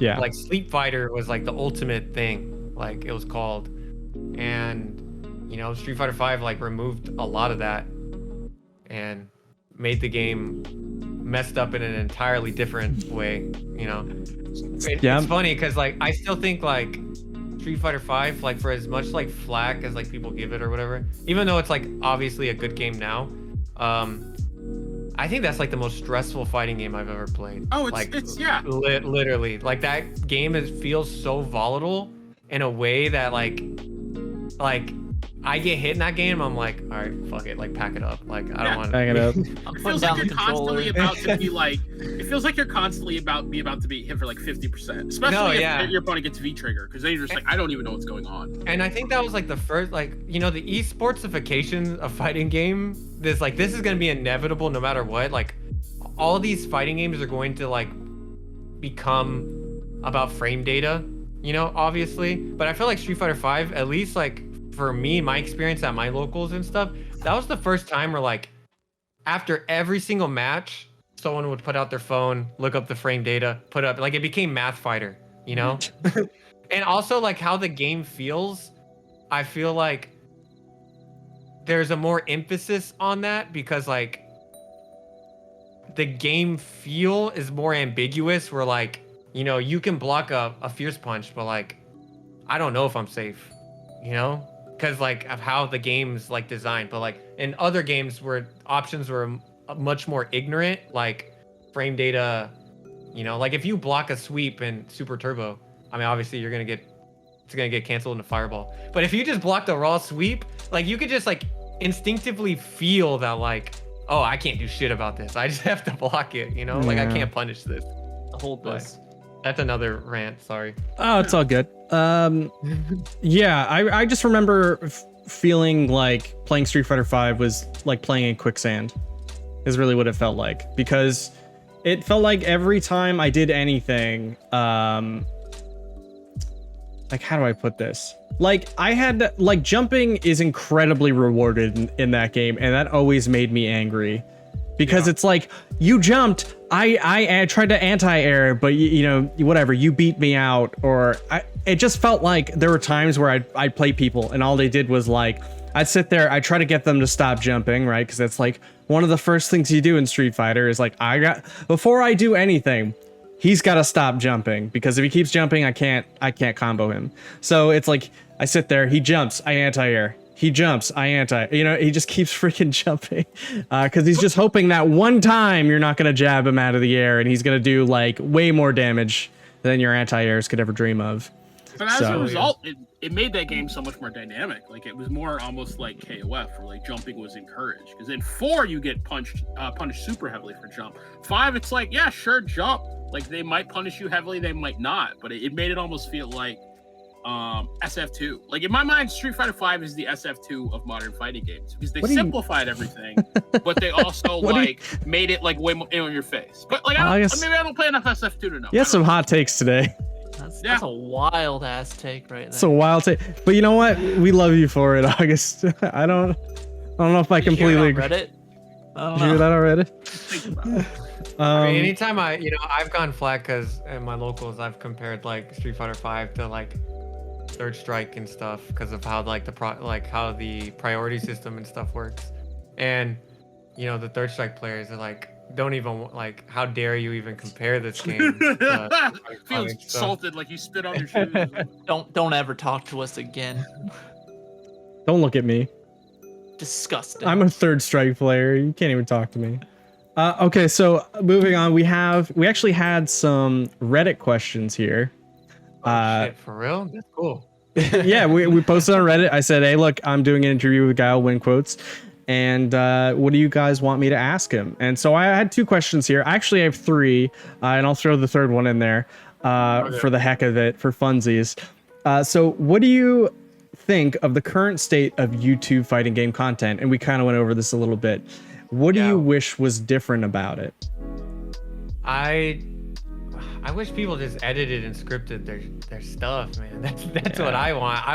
I would want like every, you know, pro player or something like doing stuff like that. Even if it's like, you know, like how Brian F is doing. He's taking stuff from his stream, but he's building like a story off of it, and it's like paying for like off for him. Like his YouTube is like blowing up. He's like the only like FGC YouTuber who's like a pro or whatever, who's like consistently like getting like 80,000 or something views on a video. Yeah, you know, like most people, like even if they have like 300,000, you know, like subscribers, they're gonna average around like, you know, 50K, I would say, because a lot of it's just like stream content. And you know, there's nothing inherently wrong with that. There just needs to be more. Yeah. In my There's no opinion. analysis. There's nothing on top of just the content they could have watched. There needs to be more, like what I was saying earlier. I don't play Melee. I don't play Smash, but I watch every single Awesome Sauce video. I don't know if you guys have seen. He's like one of the biggest Melee YouTubers, and all of his stuff is literally like, you know, his videos are like low tier oddities, mid tier oddities. Like he just like is like talking about weird stuff within Melee. And that's just like one game, and he has like 30 videos. They're all super like incredibly high like production value. And he didn't put out a video for 7 months. He recently put out a video this week, and within a day it had like 200,000 views. You know? Yeah. And he's making videos. Like his recent video is about the European version of Melee. Like on paper, no one would care about that. You know, like what? Because the PAL version of Melee is technically the last version of Melee. That was like the last update, but everyone plays, like the scene plays on the NTSC version because America is bigger. Yeah, and we have more pro players, so Europeans, you have to play our version. But in the European version, you know, Fox and stuff were like nerfed. Wow. So, I didn't know you that. know, and so he's just talking about that version of the game. If like I made a video on Super Turbo or something, I would never expect, like Super Turbo is a huge game. It's Street Fighter 2. Like literally everyone knows Street Fighter 2. I would never even dream of getting those kind of numbers, you know? And that's like the biggest game I can think of that I could possibly talk about in like the niche retro fighting game space. So, and it works because he's introducing it to an audience that anyone like at any skill level can enjoy. Like I'm never gonna play Melee. I don't care about Melee. At 2016 Evo in the arena, I fell asleep watching Melee top 8. I don't enjoy watching that game. It's not for me. I don't think it's bad or anything. But I watch every single one of his videos because his videos are that good. Yeah. You know? So we need that in fighting games. And I don't even like, I'm not even saying that like I'm that, because you know, I don't put that level of, you know, production value in my stuff. I'm very like straight to the point. I don't want to like mess around. I don't want to waste anyone's time sort of thing. But I wish there was some, you know, like Leon Massey is kind of in that realm, you know, but he's like straight away from like fighting games a little bit. So I don't know. Hopefully he comes back. But I want more of that. If that makes sense. If that's when a I good first found his answer. channel, I also thought it was super cool. So I agreed. Absolutely. It sounds like you want FGC to become content creators. That's what it sounds like. Yeah. It sounds like you actually want them to research and, you know, make entertaining videos that are well informative. I hate the word content. I think that's like it's such a weird soulless word, and it's like content has become like, I feel like when most people say I want to become a content creator, what they're saying is like, I want to put out videos and make money, you know? That is. So you're right. Like I want, people to, and I'm not even saying the pros have to do it, because the pros exist in a space where they are professionals. Like they already have a draw to them. I don't need Justin Wong to do this. Justin Wong himself, he's so good at everything he does that's the draw. You know, that's the casual draw you need. But I see like other people like with no following or anything, like people trying to break into the YouTube space who are like, check out my jury reaction video. You know, like, dude, that's like, no one's gonna click on that, man. Anyone like, you can gotta, make that. You know what I mean? Who the hell are you? You know, sort of I thing. mean, I do honestly, I'll be real with you. I do see that work for people that, Really? yes, I do. I've seen that work for a good amount of people, and I don't know why it works. I will say that. And I don't know why, because I don't want to watch your reaction video to Hwarang and Tekken 8. But apparently a lot of people do. You know what I mean? I don't I don't understand that at all. if you're doing reaction content, you're probably doing something else on the side that's bringing people in to watch that reaction content. But yeah, I would for sure. Sorry, where's him? No, yeah. I that's all I really have to say. We should probably move on to the next question here because we're One more. Yeah, I just want to. We're pushing our time here. I just like Yeah, I totally. always I think August. it's really kind of the breakdown between someone trying to make like evergreen content and someone trying to make content for the moment. Like if you're making a video essay that informs people about something, generally that's a type of evergreen content. Like I could watch that 5 years from now when I heard about like Street Fighter EX3. Like that's a weird game. Let's go look up who talked about it. Boom, I have like a retrospective. I have someone doing an essay about it. I have someone like explaining it versus like I could go look up streams of Justin Wong playing EX3, which is cool, but I'm not learning anything about the history of the game. You know what I mean? And I think it's that separation level of like what is your content trying to do or achieve that kind of separates the long nature of content. Also I'll say like I don't know what else to call content creation. Like what else would you you know what I mean? I know. Like I know that's Videos such like for money. It's such a hard That's not true. term. I just like okay. I know this is like a dumb pretentious thing. Like, you know, it sounds like I'm putting it on like a pedestal when I'm not. Like I know like at the end of the day I'm just making videos, like goofy videos on like 30-year-old fighting games. Like, you know, this isn't like high art to me. But I just feel like the work thank you. But I feel like the word content just has like such a different expectation or like idea now. Like to me, I'm like I make videos. I make YouTube videos. I don't make content, you know? And I know that's such a dumb line in the sand to draw, but that's like a personal one to me. That's got to be like, I mean, look, I won't say you're a content creator anymore. I will say you're a video creator. I won't get mad at anyone who does that though. You know, Put him higher than that. I would call him Just some dude on YouTube, yeah. you know. Yeah, I would call him a video essayist. And that's crazy because yeah. you know, you say like essayist, but like I don't even consider myself that. You know, like you know, to me, but I mean, like that is what it is. Like you're painting a picture, you're painting a story, you're telling a tale with content, and like I think that is kind of the core nature of what an essay is. Like you're telling someone about something, you're informing them. So even if it's like 5 minutes to 13 minutes, if you paint a story, that's to me an essay. thank you. It's Yeah, man. You moved him. Okay, so the other question I got here is if you could have a sequel to one obscure fighting game, what would it be?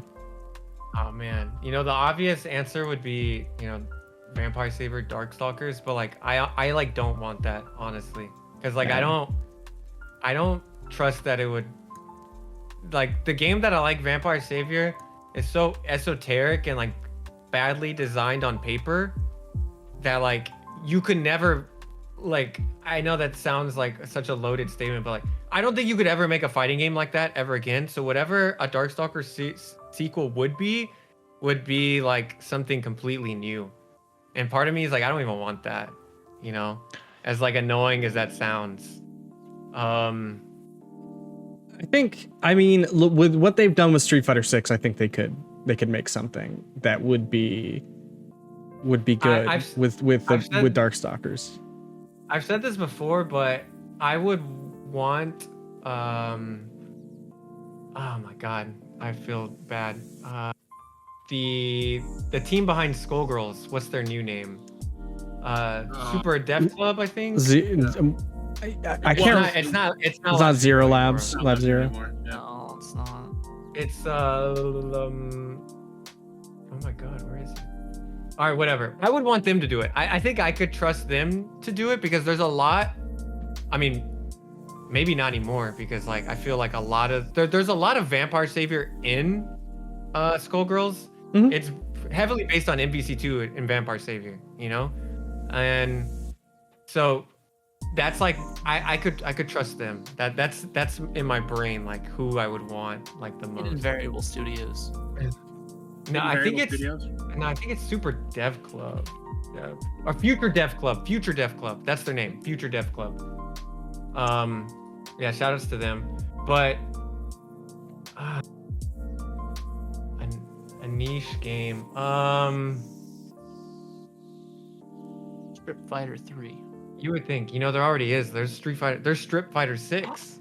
There's so many of them. Damn. Wow. But they're not made by Derails the is same. that one. My mind is blown. They're not made by the same people, and those are like straight up like they're actual like more of fighting games. Like they're kind of competently made, but those are like straight up like Dojin hentai fighters, like Figures. straight up. Like, my dream sequel to a game would probably be Super Dragon Ball Z, because no fighting game has like, even if it's like not Dragon Ball, just like a game with those mechanics. Mhm. Like no game has even like attempted like to try anything like that. And I think that game is so like rich and deep with its like, you know, mechanics that I would love like literally anything that would like attempt to do that again.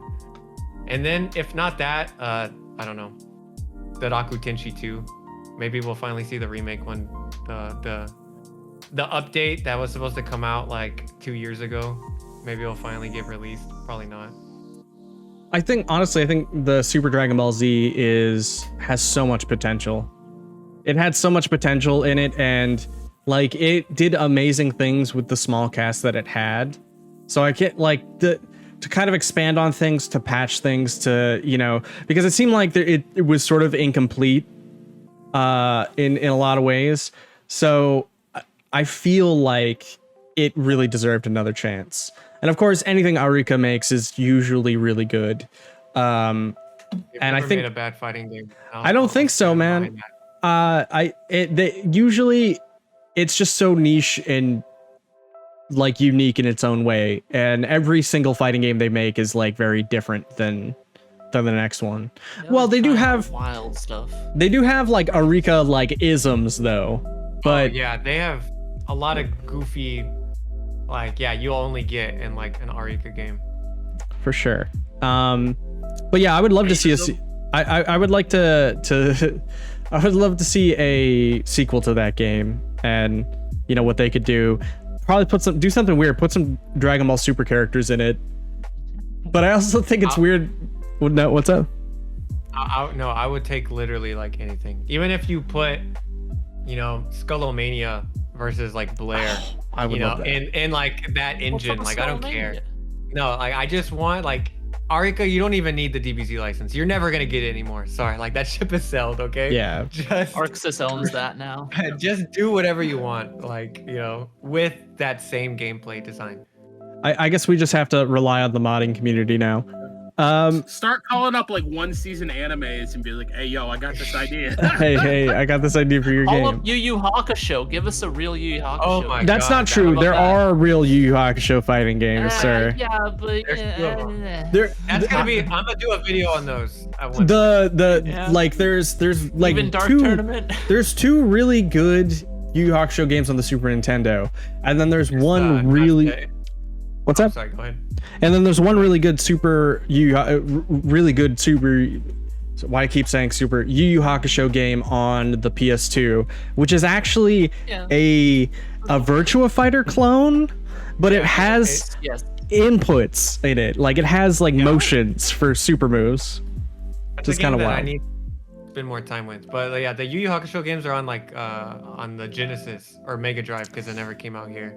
But and they have a scene. They're really cool. And Yeah, those are like the predecessors to like that. That's like the video that I know I have to make, but I feel like this is like the end game of my channel is to go over like the history of treasure fighting games. Final boss battle. Because like there's so much that, because like I want to do a video on the Yu Yu Hakusho games. Well, Guardian Heroes uses this exact same engine, and the Bleach games on the DS use that exact same engine too. But this engine is from an FM Towns Japanese PC game called Full Metal Chaos, which Asuka 120%. You know, so the rabbit hole like is so deep that I'm like, I'm gonna have to talk about like 30 games, and I'm not ready for it. I also did forget about that Yu Yu Hakusho fighting game that's like 6-player or something like that. Isn't that like what? 6-player. Yeah, I think it might be like a 6-player beat 'em up or something that's like in a prototype. I can't remember the name of it, but I don't know if you're talking about like the one on the Mega Drive, the one that's on the Genesis. It's 4 players. yeah, that's what I'm thinking of. Yeah. And that's the game that still has like a scene to this day. So it's very weird. It's cool though. Yeah. I just like once I hear a 4-player Yu Yu Hakusho game on the Sega Genesis, I'm in. Let's go, baby. turn on the Genesis. Let's do it. Pass me a controller, my got man. nothing on this. You can actually play it on Fightcade. Like there's people who do like grind that game, like unironically. That's sick. I really like Super. Is it Super Yu Yu Hakusho? I don't know if it's like Yu Yu Hakusho 2. That has like him fighting Shinobu Sensui, and then there's one where he just goes up to the Dark Tournament. I think those are pretty fun fighting games that are like Street Fighter 2-ish clones that have really great animations. Okay, so next question. And garbage. it is the third it's the third question I got on Reddit, and it's very simple. It is, what are your thoughts on Justice from Guilty Gear? That's the third that's the third question I got. Hey, look, I don't know, I gotta respect it. I gotta respect this question. She's fun, man. She's fun. She's you know, probably one of the most polarizing fighting game characters like literally ever. I play Anji, and so I don't feel like Anji like has like the worst time with Justice. So, because I can be ignorant with my DP, you know. My horizontal DP that like has armor and invincibility, and I can combo off from, and I get Oki off from. So I personally don't have like the worst time against Justice. You know, I hate like Testament and Zappa a million times more. But yeah, Testament's cool. Like, you know, when I'm tired of playing plus R, you know, I'll switch to Testament and be like, all right, let me press down, punch, kick, heavy slash, I don't feel like playing this game anymore. Yeah, I don't feel like playing this game. I'm gonna hold these buttons down. I'm gonna let them go at random times, and if it works, it works. And when it does, you feel like a genius. It's like I timed every explosion correctly. Sir, I just want to say I'm really proud of you for answering. You're giving your best answer to that question. God bless you. So moving on, I've constructed this question for you, Mr. GuileWinQuote. I have 5 Guile quotes and 5 I'm gonna fail, dude. 5 military quotes, and I need to see if you can tell the difference which is which. Okay. Oh my god, this is embarrassing. All right, so this is 10, right? We got 10 of them. Yep. Number 1. Wait, hold on. If he completes this challenge successfully, does he win? Don't even expect that. I'm not gonna. Would you like us to send you a prize? We will send you a prize, a mystery prize. Okay, all right. We'll see. Okay, all right. Don't get your hopes up. All right. Here we go. Why did you lose? Because you still value survival more than victory. Oh my god. I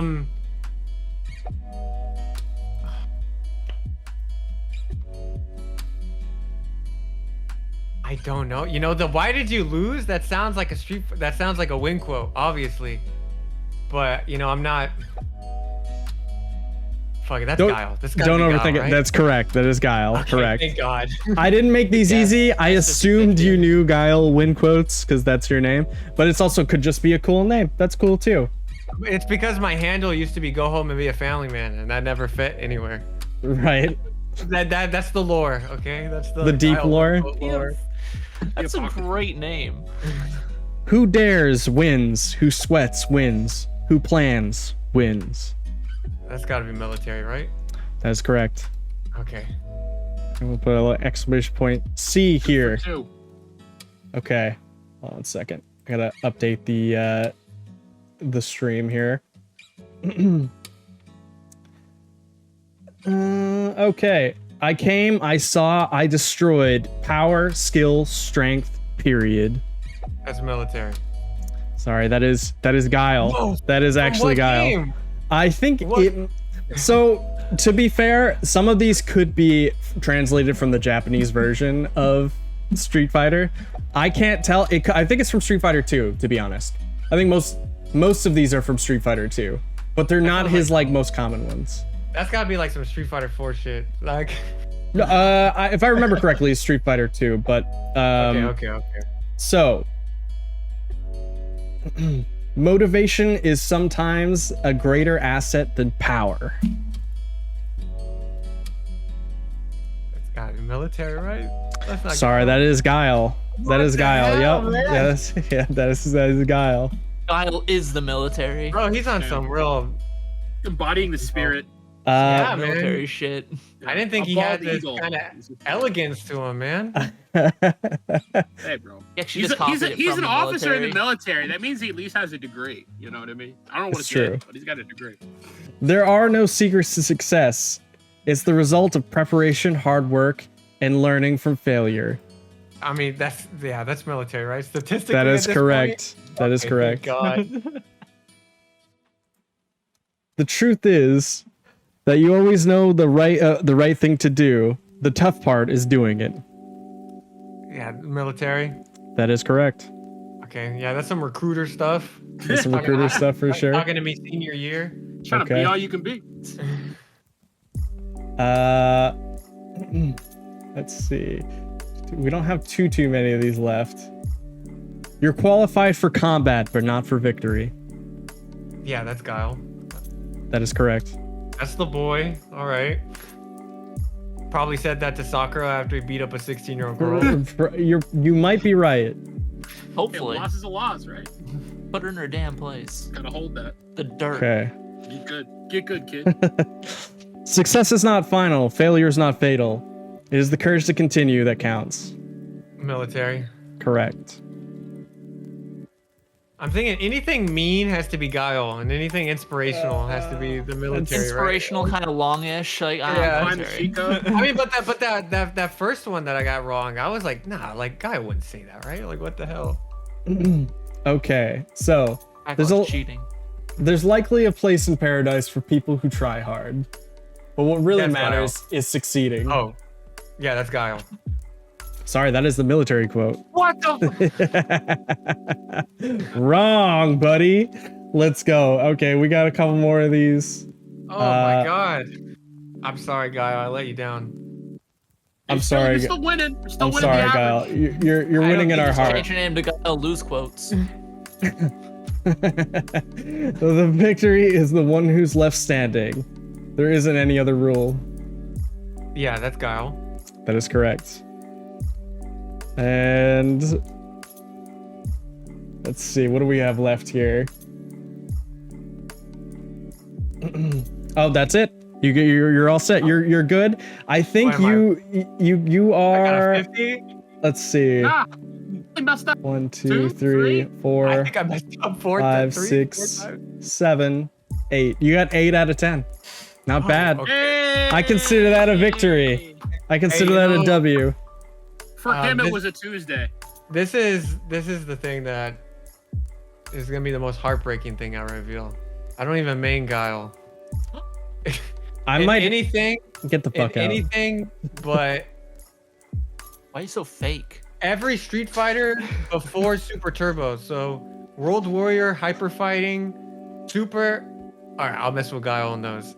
Everything afterwards. Well, in Alpha 2, I play Charlie. That's that's our. And Alpha 3, I play Charlie. That's our equivalent.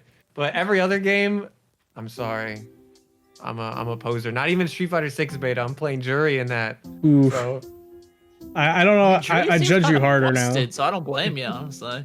Nah, he's got the Guile spirit. That's what counts. you know, in Super Turbo, I can't play Guile because he's too damn hard. That character has to work so hard for everything. That like if you see a Guile player in Super Turbo, like they're playing like Super Turbo out of their brains. I play boxer. I don't want to think. I want to grab you and then I win the game. There you go. Fight money.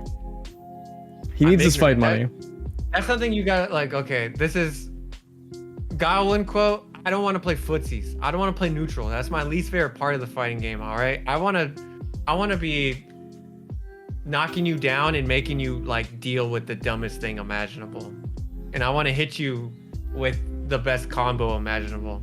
So You're gonna flourish in 6. I don't It's know. gonna be beautiful. Okay, so I gotta ask you this, and because I don't think I had a chance to talk to you about it earlier.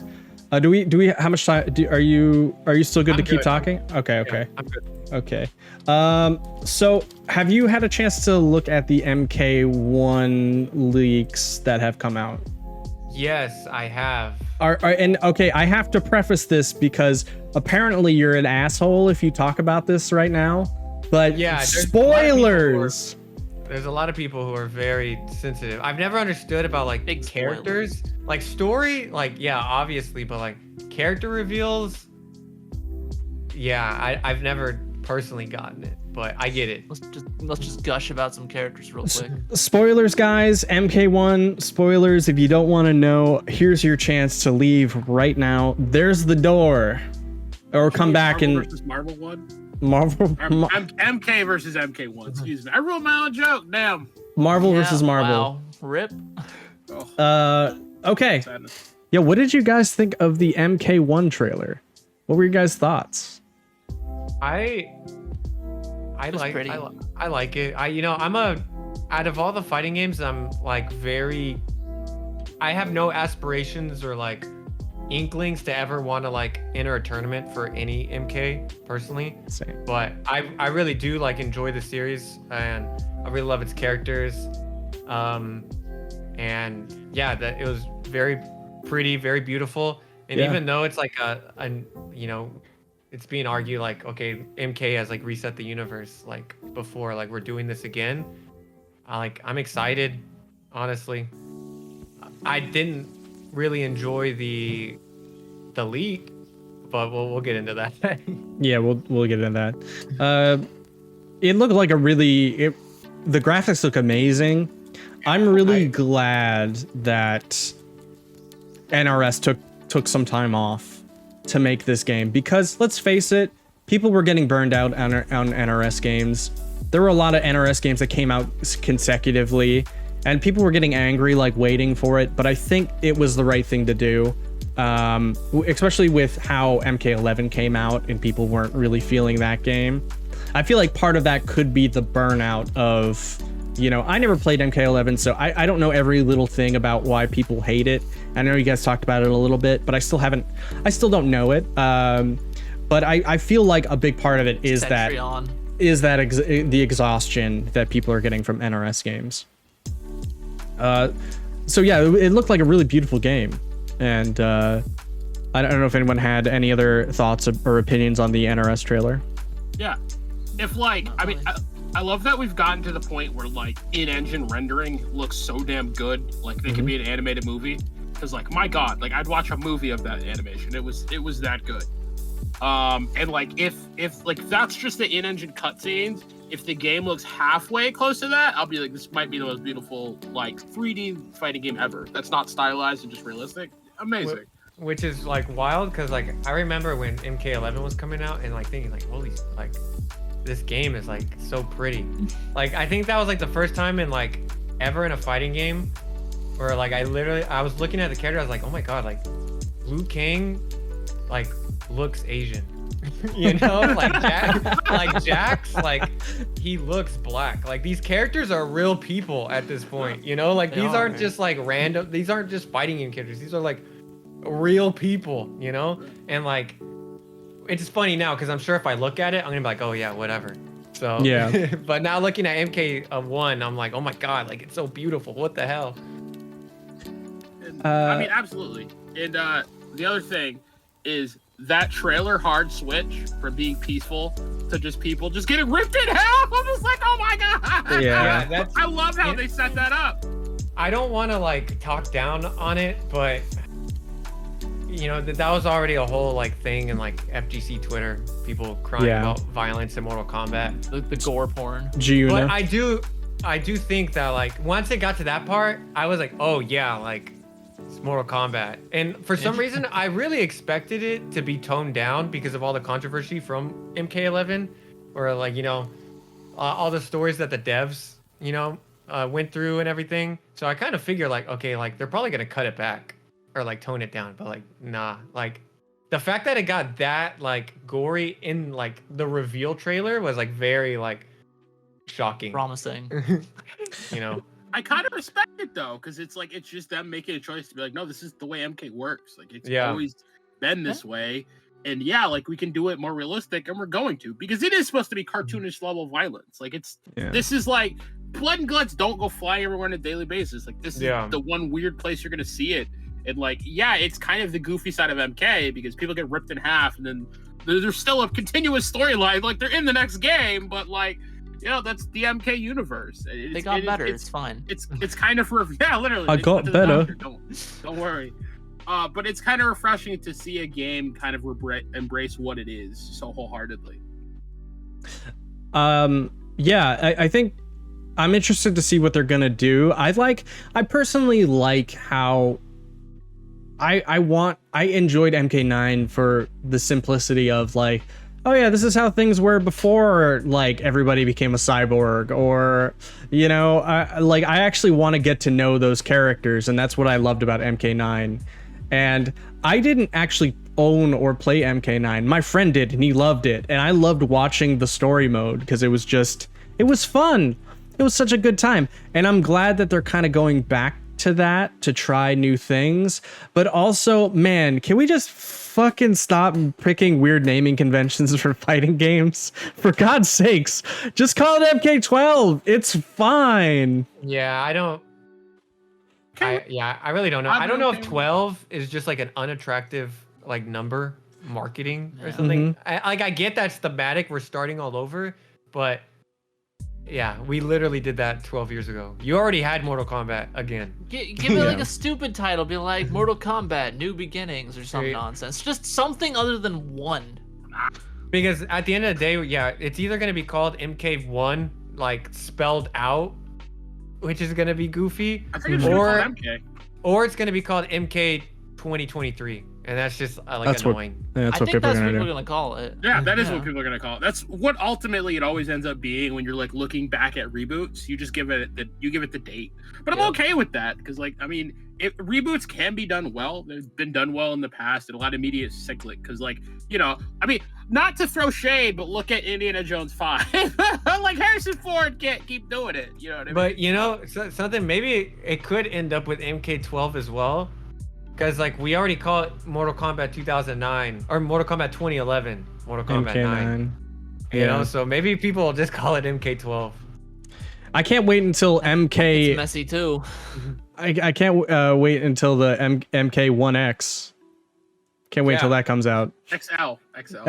Oh no, okay, that's it. Optimistic of you. They don't really support their games that much anymore. Oh boy. Listen, they're cool. I'm still salty about the support for MK11. I don't know. They promised so much, and then they're like, yeah, but here's the bare minimum plus radio silence. I agree, but at least unlike a lot of the Japanese developers, they always give you one final edition with all of the content and just let you buy it. Because a lot of the anime fighters don't necessarily do that, but NRS always they want your final bit of money. Hey man, if I get everything, I'll give it to them.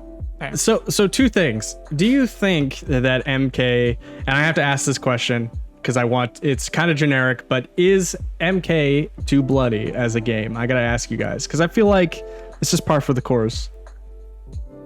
I guess I'm gonna be the I don't know. Yeah, I think it is at this point. I think it's very almost. My main issue is not even that it's bloody. It's just that I feel like the way that he uses the blood now is so random and directionless. Because if you look up the fatalities in MK11 and even in MK10, they're so, like I said, they're so random. Scorpion will come out of a portal, he'll cut off your hand, and then he'll stab you in the stomach, and then he'll set you on fire. And it's what? These are just random things that are happening at this point. What happened to here's the thing I'm gonna do to you to kill you. I feel each fatality is 30 seconds of just there's that one where Jackie puts out a portal and then she shoots the portal, then it bounces back and whatever goes through them, and then she uses she starts punching them and stuff, and I'm what? Have one sole idea here, Yeah. I feel to me the best and most shocking modern MK fatality is still MK9's Kung Lao, like putting this hat down and like dragging you through it. And that's all it was. But I feel like if they did that Fatality now, it would be like Kung Lao, yeah, like breaking your neck and then taking off your leg and throwing it and then putting the hat down and then dragging you through it. And it's like, dude, just do one thing. That's my beef. No way. See, my thing is I want them to do more arbitrary things. I want them to like, I want like Kung Lao to like punch you in the nose, and then I want him to take off your shoe, and then I want him to like hang it on like an electric power line, you know, and then stick a trash can on your head, and then he's gonna cut you in half with his hat. That's what I want. After sipping some tea. After sipping some tea. Why? I don't know. At the same time. You just like tea. But yeah, I really like I said, I really thought they would tone it down. I just remember not only because of like the controversy they had with like the developers, but also so many YouTubers and stuff have like been outspoken like, hey, we literally can't like put your game on YouTube because YouTube demonetizes it. Yeah. They literally can't. They can't play it in Japan, right? So yeah, so I was thinking like they're gonna like tone it down, but yeah, I guess they're not. And I'm assuming that there's probably going to be like a no blood mode, maybe. That's what I'm thinking. Or like when a fatality happens or a brutality happens, maybe the game will like put up a filter on it automatically to like kind of blur it or something. But We'll say maybe they won't. Australia edition. Yeah, maybe they won't. They'll just be like, hey, our game is gonna sell $10 million anyways. We do not 10 million copies anyways. Yeah. We do not need a YouTuber to make a video on our game. So I don't know. What do you think, Quint? Do you think MK's too? So, I mean, it's just like comically bloody at this point. Bloody for the sake of bloody. There are some standouts that I really like in MK11 when Garrus just like punches you into the rock and then tears you in half. That's awesome. That's the kind of stuff that I'm here for Mortal Kombat. But like the extra ass stuff, like the Jackie that GuileWinQuote's talking about, that's all just fluff and unnecessary. Yeah, Just I whatever. saw a tweet that I thought was pretty well spoken. Like I don't know who said it, but they said like Mortal Kombat violence used to be the difference between, or like it used to be like seeing a cartoon rabbit, you know, get killed like or something, and then like nowadays it's like now we're seeing like a realistic rabbit like getting killed. And, you know, those are like actual rabbit getting its head ripped off. Yeah, like, you know, oh, those are this is- two totally different like things, you know. Nothing in MK9 was like disgusting, and I'm not even like someone like I'm really like I love horror in general, you know, like I'm not like against like torture. I'm not gonna say the other word, but you know that genre of like horror and stuff, you know. And so like nothing in MK11 is like I'm like oh my god, like I can't believe I'm seeing this. It's just like oh man, like this is just like it's like so much that it's like tacky to me at this point. Like there's no I feel like more like Fatality has to have some charm to it, and I feel like a lot of them don't. They don't have like character to them, right? Except for Johnny Cage, like, and I feel like that's like the one Fatality in MK11 that everyone talks about because it's in character, it's humorous, it's like the one where like he has to do multiple takes to like punch their head off. Oh, you know? yeah. And I'm not even saying like I don't want Scorpion to do like a bit. Scorpion doesn't need to do a bit. That's not what I'm asking for, you know? But like, I just wish there was like more, I don't know, charm and less just like, okay, you did an input, now you're gonna watch a guy cut off all this dude's limbs for 30 seconds. You know? It's plus 10 damage. Mental damage. That's really what it is. Like, that's online too. The fatalities used to tie into their character design. So it used to be like a stylish way that like that character would use something specific about them to kill you. Now it just kind of felt like they mass produced them in their generic killing animations where you want something that's like, it doesn't need to be like 5 minutes long. Like I just want a short, stylish, like 5 to 10 second video. But it has to be something that that's something charming about that character. Like when Liu Kang turns into a dragon and bites you, or I think the Johnny Cage one is an even better example. Like it ties into their lore or their, you know, uniqueness. Yeah. Well, then you have wild ones that are just stupid, like all of Sub-Zero's. He just like beats the crap out of you, then like freezes you to a rock, then cuts your head off. It's like, why are you doing this? Yeah, just like turn them in ice and break them. Like there's not, just don't overthink it. Yeah, Don't I don't make him a nice statue and call it a day. I don't know. Do you ever wonder how many people's like brother have like punched them over fatalities like as a kid? Probably a lot. I imagine. I had a I feel friend like that punched me. I feel like injuries per video game, like the WWE games, probably have the highest count. You know, people actually be trying that. I've never thought about that because like growing up while playing Game K, like everyone, like even the person who just lost wanted to see the fatality. You know, because they're. Okay. I was like, but this was like pre like YouTube and stuff, you know. So I'm sure like if you did it at a tournament, it's like if someone did that to me, I'd be like, dude, like, Come on, man.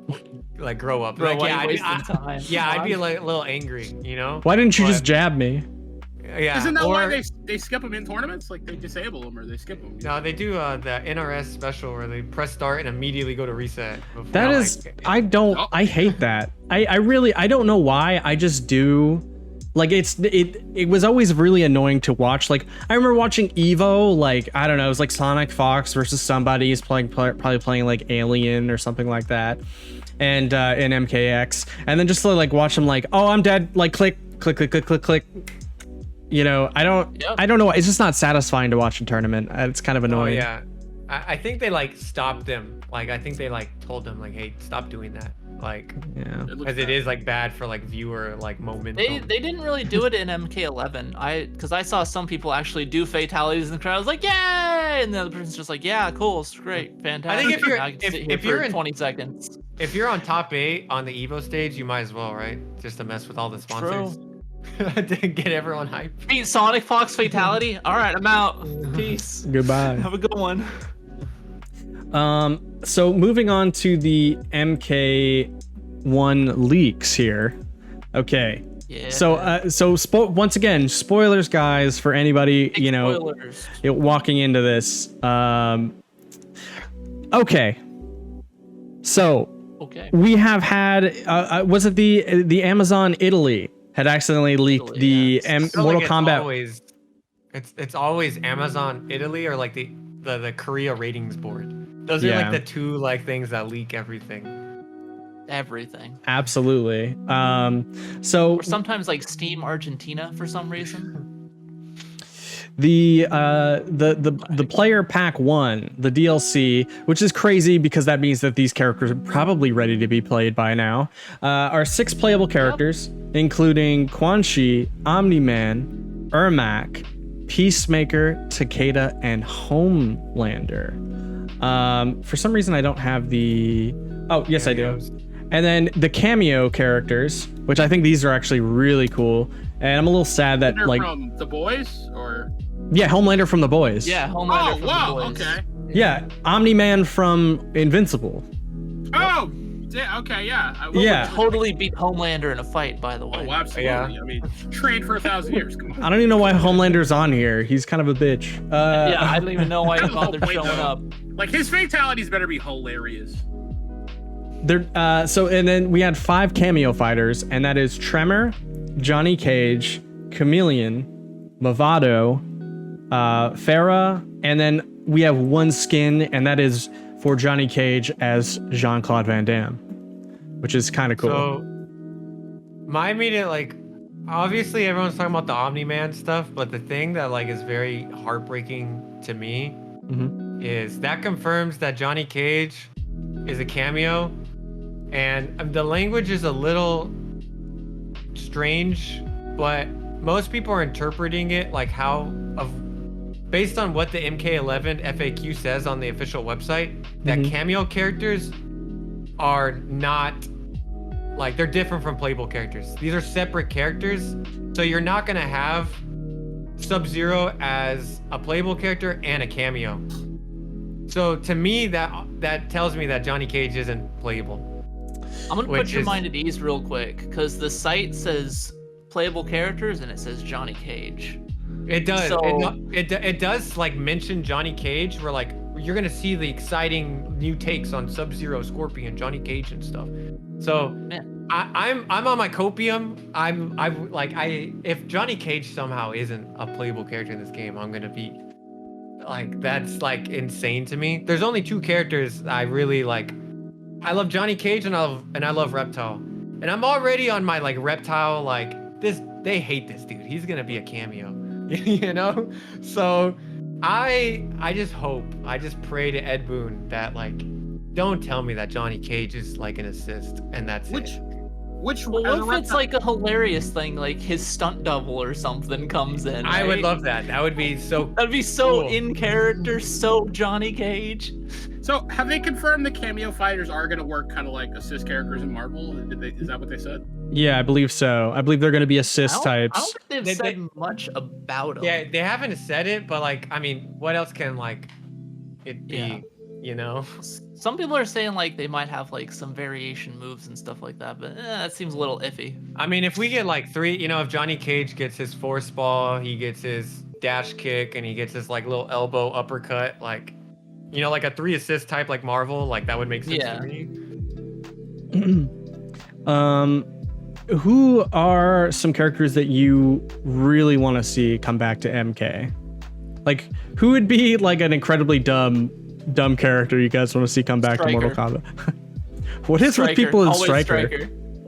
He's like fantastic. Striker. He's just a guy, and he's just like, no, I just beat the crap out of you with like a nightstick, a taser, He's really good with that nightstick, whatever. guys. You know, Yeah. I don't know how popular like a cop character would be anymore though. That's true. What do you mean? He's realistic. You're not wrong. Yeah, I mean, you're wrong. I think in his MK9 like X-ray, he literally says like, this is police brutality, and he like hits you with a flashlight. So Oh my god. yeah, He's but so fantastic. I do like Stryker, and I think he's like, I don't know, yeah, it's just dumb that he's like just a dude here, you know. That's what I like about him though. But I'm assuming you're asking for like dumb obscure characters, like 3D It doesn't matter. era characters, Doesn't matter. because Oh, I want Havoc to come back. I think he's like the Oh, coolest Havoc. 3D era character that hasn't like showed up. He's like the he looks like a zombie dude. I think he's from like the Chaos Realm or something. I don't know. But I think he's like, I know he's in like the Mortal Kombat like recent comics and stuff, but yeah. More characters from the other realms would be cool, like any people from the Order realm. Nitara showed up in the movie, right? Yeah, So, which like, was so random. Whenever Yeah, that that was happened, really I weird. was like, who is this for? Is it for me? Like, Yeah. This is for me. As someone who loved Deadly Alliance in the other 3D games, I'm like, give me more of this. So I forgot her name. I think it's Ashra. She's like the Order Realm, like nun looking girl from like the 3D games. Yeah. Like she was in the all white and she had like that giant hat. I think like characters like that would be cool. Oh yeah, she was cool. I definitely think we're finally gonna see Su Hao show up again as like a cameo. I just imagine him having like a stomach laser that's like a Dr. Doom assist or something. that'd be sick, But- actually. So Raicho farts on him. All right, cool. Yep, in character. You know what? I really want my favorite character, Mortal Kombat character of all time, Cole, from the new Mortal Kombat movie.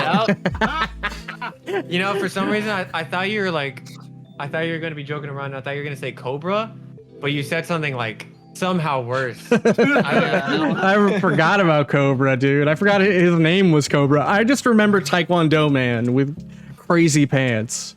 That's all I remember. Yeah, Cole, man. I just don't understand how they could think to themselves, let's replace Johnny Cage with a better character. That must be what they were thinking, right? Like, What's like the craziest thing is that like of all fighting games to adapt, like Mortal Kombat, it has the story. Like you don't need to there's no meddling you need to do in this. Like you already know Mortal Kombat. I mean, this is like, have you guys seen the Mario movie? I know this is not Yeah. yet, no. Not yet. well, you know, they try to give Mario like a backstory, you know, and it's like, dude, this is Mario. Like my mom knows who Mario is. You don't need to introduce. No one has played Mario and is like, where did he come from? But, like, You know, why? You know? we just accept that Mario's running around in the Mushroom Kingdom. Like that's just it. We know who Mario is, you know. Like Mortal Kombat is an established series. Like we don't need to introduce anyone. It's already proved. It's like the best-selling game right behind Madden and Call of Duty whenever it comes out. You mean you don't want to see Batman's mom drop those pearls one more time? Yeah, it's just I don't know. It gets better every time. I'm gonna be honest. The only way that they can like redeem that is in the next movie. Like he just straight up gets killed at the beginning, which would be like crazy. That would yeah, be very like Mortal Kombat though. if they like just do a fatality on him in like the first. He just like 15 armors minutes. up and somebody just rips his arms off. Yeah, that's not gonna work here. They just Johnny Cage him, right? And they Yeah, just like put him on a literally. cross, and he just like he dies, and then they move on. Literally, they do the exact same thing they did to Johnny Cage in Annihilation. Yeah. But then they bring back but then they introduce real Johnny Cage to just replace him. Yeah. But, Well, it doesn't make any sense because in the first like 90s Mortal Kombat movie, Johnny Cage is our eyes into the Mortal Kombat universe. He was our everyman. He was our focus. Well, yeah, but he Link, doesn't have a family who cares about him, and we need that. He needs that power of family. yeah, but nobody's cool. Like Johnny Cage is the coolest uncool character to ever exist. Like he's so dumb, but he's amazingly cool at the same They couldn't time. even make Cole's powers cool. No, Yeah. yeah, he just had like armored arms or something. Or Yeah. I'm like, something else dude, that's- Jax already does that. Get out of here. yeah. What's weird is that like within like the MK canon, the green aura power that Johnny Cage has and that Cassie has already is like some weird lore thing apparently that like Yeah, makes them it's really like strong. So you already had it. You already had it. Yeah. You had Johnny Cage getting his green power, whatever the hell that is, So No, whatever. no, because they got to kill one of the chosen ones to get the henna tattoo on them. MK logo, man. Can we forget like at least half of that movie? Like the Mortal Kombat Sub-Zero fight was good, and a couple of the other fights at the end were good. That's all Yeah. they need to watch. He's gonna get his Oh, and soul Kano. sucked. Kano is a national treasure in that movie. I still can't believe that was a line in the movie. Like, watch, he's gonna get his soul sucked, and then it's just so stupid. But okay, so hopes are out for the new Mortal Kombat 12, and then also speaking of leaks, Under Night In-Birth 2 recently got leaked as well. Yes. On Gamatsu, which is like a rating. And like a rating board in Korea, supposedly Under Night In-Birth 2. So I feel like that game was like PS3 era. Like it's been a long time since like that game was dropped. It could use some new life. It's a fantastic game for sure. Yeah, I definitely think so. Obviously, like no rollback is hurting the first one like the most, but I know like me myself personally and a few other players also weren't like the biggest fans of Uniclear, like the last version of the game that came out. I don't know if you guys, I'm not familiar. But like that game, like it was like the last version, and I felt like the balancing decisions on paper was cool because it's like we're gonna let them get crazy with it, and so a lot of characters got like insane tools and buffs, but I felt like it made the game like worse playing. Honestly, in my other opinion. characters got straight up gutted. Also, like Eltonum lost all pressure pretty much. She might as well not even be in the game. Like, I definitely. So, I think it was a combination of COVID, no rollback, and that last patch not hitting for everyone. Yeah. Last patch was not good. I wasn't a fan of it either, but I'm excited for the new game. Obviously, I would like. To I see also what they mained Eltonum, so that didn't help probably. Okay, I played Nanase, so. Oh, Nanase. She did. I don't feel like she like got anything crazy, but like, she still stayed good. Yeah, she just keeps wrecking. Just wreckers all the way down. Would you guys say that because to me Uniclear for Eunice feels like a better version of, is it a better version of Melty Blood, you think?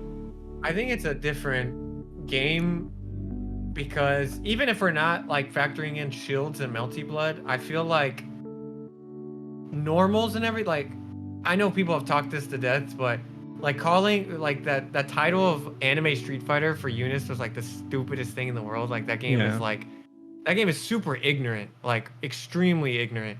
And just like how normals and like combo structures and everything works is like an entirely different game than Type Lumina to me personally. But like, there's enough game feel in both of those that I feel like you could like go between them. Yeah. But Type Lumina is like much more grounded game to me personally. Okay.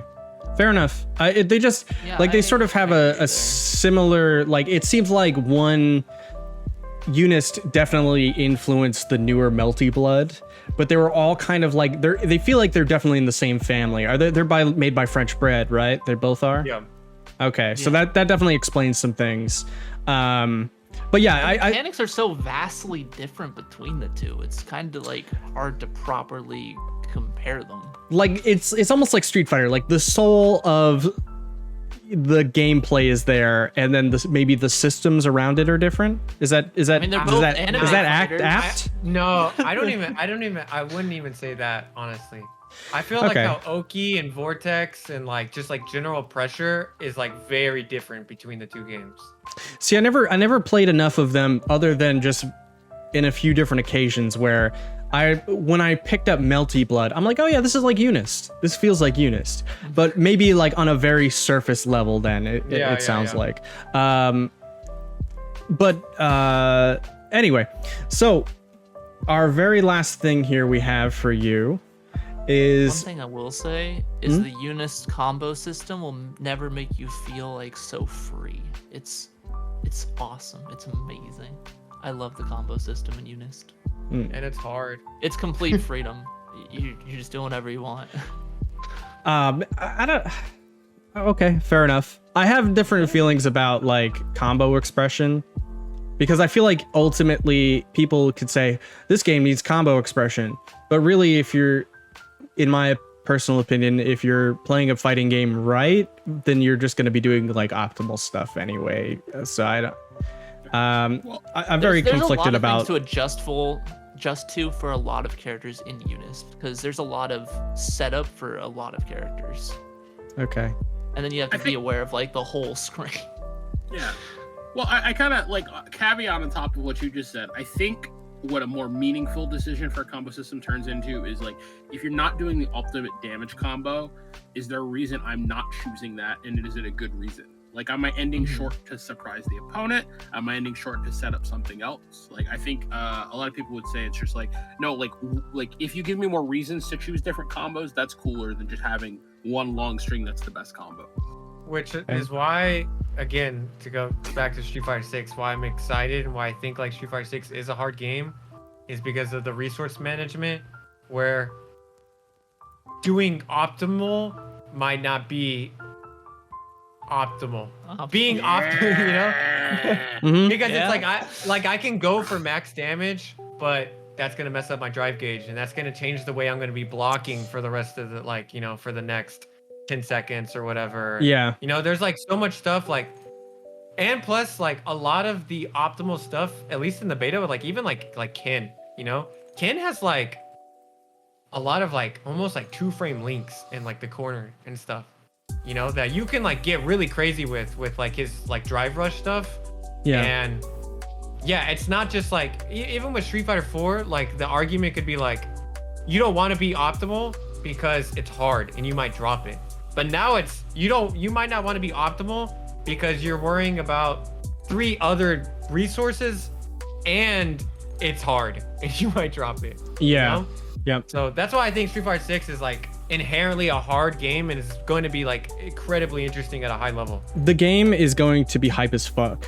And because not only okay, so to go into like a little bit of theory here, do you guys know anything about boxing? So no. Like, anybody watch boxing or anything like that? So here a boxing match. Here's the thing. There's a rule in boxing where the judges, when judging a boxing match, everybody kind of knows this thing, is that judges don't remember the middle of a fight. They remember the beginning of a round and the end of a round, right? Street Fighter is the same way. because you're gonna have to. Every second round of a game is going to be people going all out with their meter, right? It's going to be people remembering, oh, this really hype thing happened at the end of the match.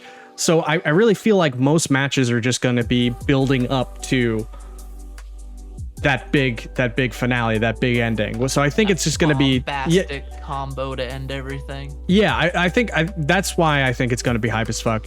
And I'm like so excited to watch this competitive season. Like Evo is going to be wild.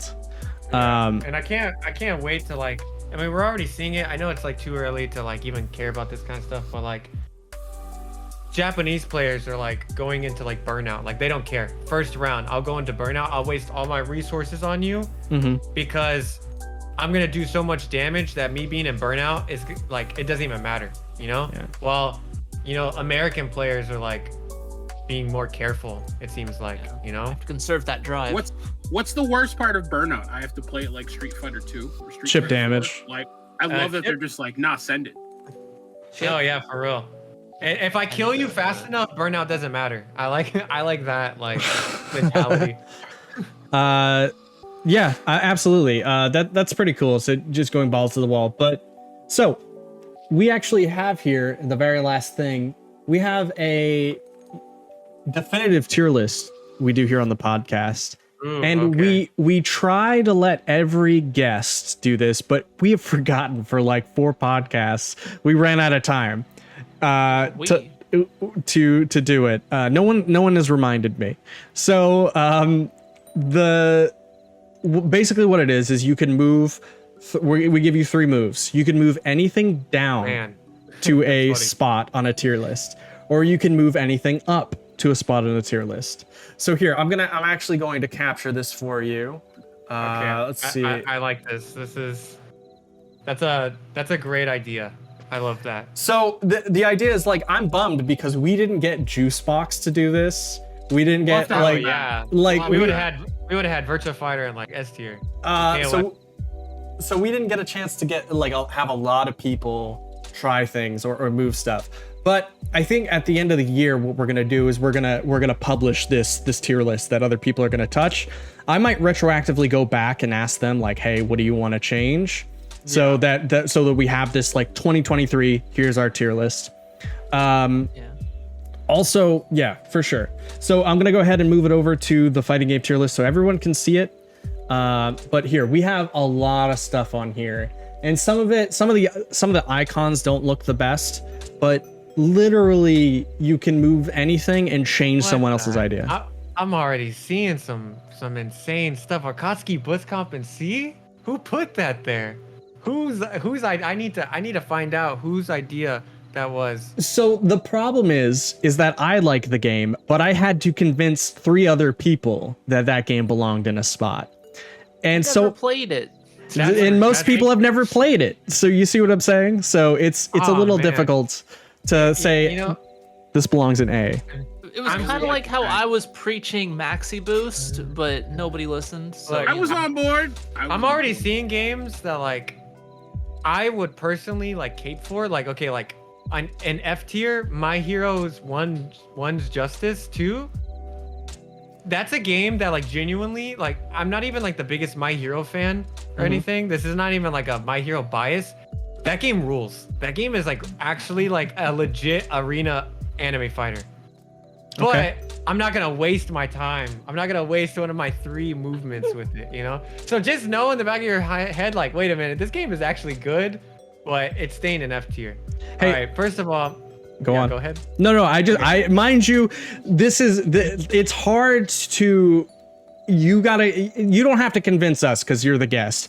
But when we started this tier list, we had to get, it was like me, August, Quint, and then we had Kwai Face Miles here, and we would have to all universally agree on where something belonged. And that was where a lot of these decisions came from. That was a long podcast. Yeah, all right, so first of all, I can't. It hurts me to see a Akatsuki Blitzcomp right there. That is like ridiculous. We got to put it in A+ tier. Akatsuki Blitzkopf. Where it's is in that? Yeah, the second row of C tier right there. We got That game is too good to like be down there. Alpha 2 and A? What's going on? I like Alpha 2. I like Alpha 2, man. So Alpha 2, I'm not gonna move Alpha 2 though. You move whatever you want. Guest privileges. Did you even see our S tier? Sorry, one sec. Yeah, let me see the S tier. I saw like a Strive and A+. Man, this is hurting me. The realest S tier member is Chicken Tendies, obviously. Okay. Can't be moved. Akatsuki Blitzcomp and A+. Oh, it's A+ now. Yeah, A+. Okay, That game okay. is an A+. That game is good. Vampire Savior, we're putting that in S. Where's Vamp Savior? It's an A+. A+.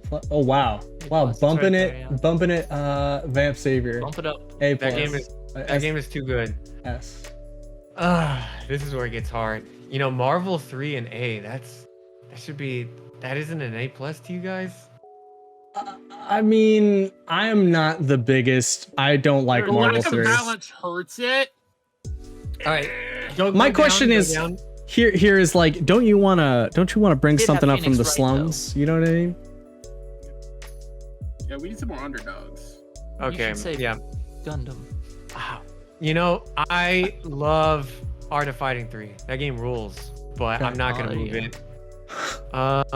Mortal Kombat Trilogy, the N64 version, is one of the most fun games you'll ever see played at a high level. Ooh, But I'm not okay. gonna move it. Oof. Go down for me, please.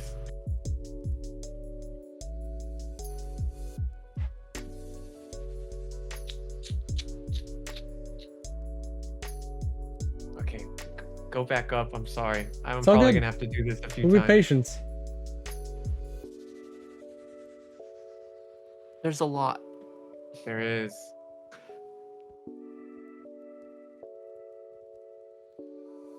You know, I'm just seeing some crazy, you know, like Neo Geo Battle Coliseum is a good game. So, but like the fact that you guys have that in A, is that Blaze Blue Central Fiction? Do you have that in B? Or is that like another Blaze Blue? It's so that's the problem is a lot of we didn't actually go out and make these, so a lot of like the icons are not sized properly. No, you know what? Hold on, I'm sorry. I got one. I know what I gotta do. Go to A+ tier. We're putting Strive at B. Like, it can't be. It's not rocking with the game. Those other games, okay? Okay. So I'm not even the I'm a Strive hater. I'm not the biggest Strive hater. I'll give it a B, but like seeing it up there with like Marvel 2 and stuff, that's just it doesn't Makes you sit mad. well with me. Yeah. Got you. We got more people in the Guilty Gear than ever before. Hey, you know what? Maybe we didn't need them. I'm kidding. Okay? Shots. Honestly, I remember us Shots putting it fired. up there because it was like doing the cross-platform, the rollback, hold on. and all that. Hey, and I'm like, talking Whoops. purely off of gameplay. aesthetics, gameplay, music, story. I like the music. Oh no! Oh, sorry. Why? So wait. I thought he was all set. Oh yeah, No, he's got one more. He had made 3 moves. Strive to B. Yeah, no, I moved it to B. Oh, I thought it was You on moved A. it to A. You moved it to Yeah, A. it looked like it was on A. Oh Yeah, shoot! you I did moved move it to A. Hold on. Oh. Wait. I thought you moved it to A and then scrolled down and moved it again. Here, I will move it for you and the chat. Here, Okay, so the thanks. chat can see it. Drive So, in the B. We're gonna move this to B. I mean, I kind of almost have to agree, if only for the fact that we finally get to play as that man, and they took away his cat boy nature. Look, you know, I just want it to be clear, in case anyone gets their feelings hurt. I don't care if you play Strive. I don't care about Strive. That's it. Ooh, savage. Guile I don't WinQuote like banned. Strive, but I do acknowledge it's like a decent game. It's a different game than what I wanted it to be, and I'm glad that it's gotten so many people who wouldn't care about a series that I've loved for a long time into that series. I just hope it gets them to play Plus R and XR. Yeah, those are much better games. Roll Man, back now. Surd is great. Yo, they ruined Anji in Strive. Oh, absolutely. You know, I wrote an essay after I played Strife for the first time. Do After it. I played Shoot them shots. I played Anji. I pressed 2 buttons, and I was like, "Oh, this feels awful." Mhm. And I wrote an essay about like the most boomer rant essay you'll ever see in your entire life. And I wrote it at like 2 a.m. laying in bed, like emotional almost. Like, what did they do to something that I love so much? To my How they boy. massacred my boy. But at GuileWinQuote's channel, we're positive towards all fighting games. Hey, I respect it. Okay. I respect it. So, But here on the How Backlog many- podcast, how- talk that shit, dude. Let's You should have a go. You should have a Guile L quotes handle that's like your alternate ego that only is mean. you know, there's too much negativity in the fighting game community, and I don't want to publicly add to that. But sometimes I'll let it loose. In this scenario, when I have to rank games, Just fire away. that was just me being a hater. There was things that I should have moved, but that was It was more important.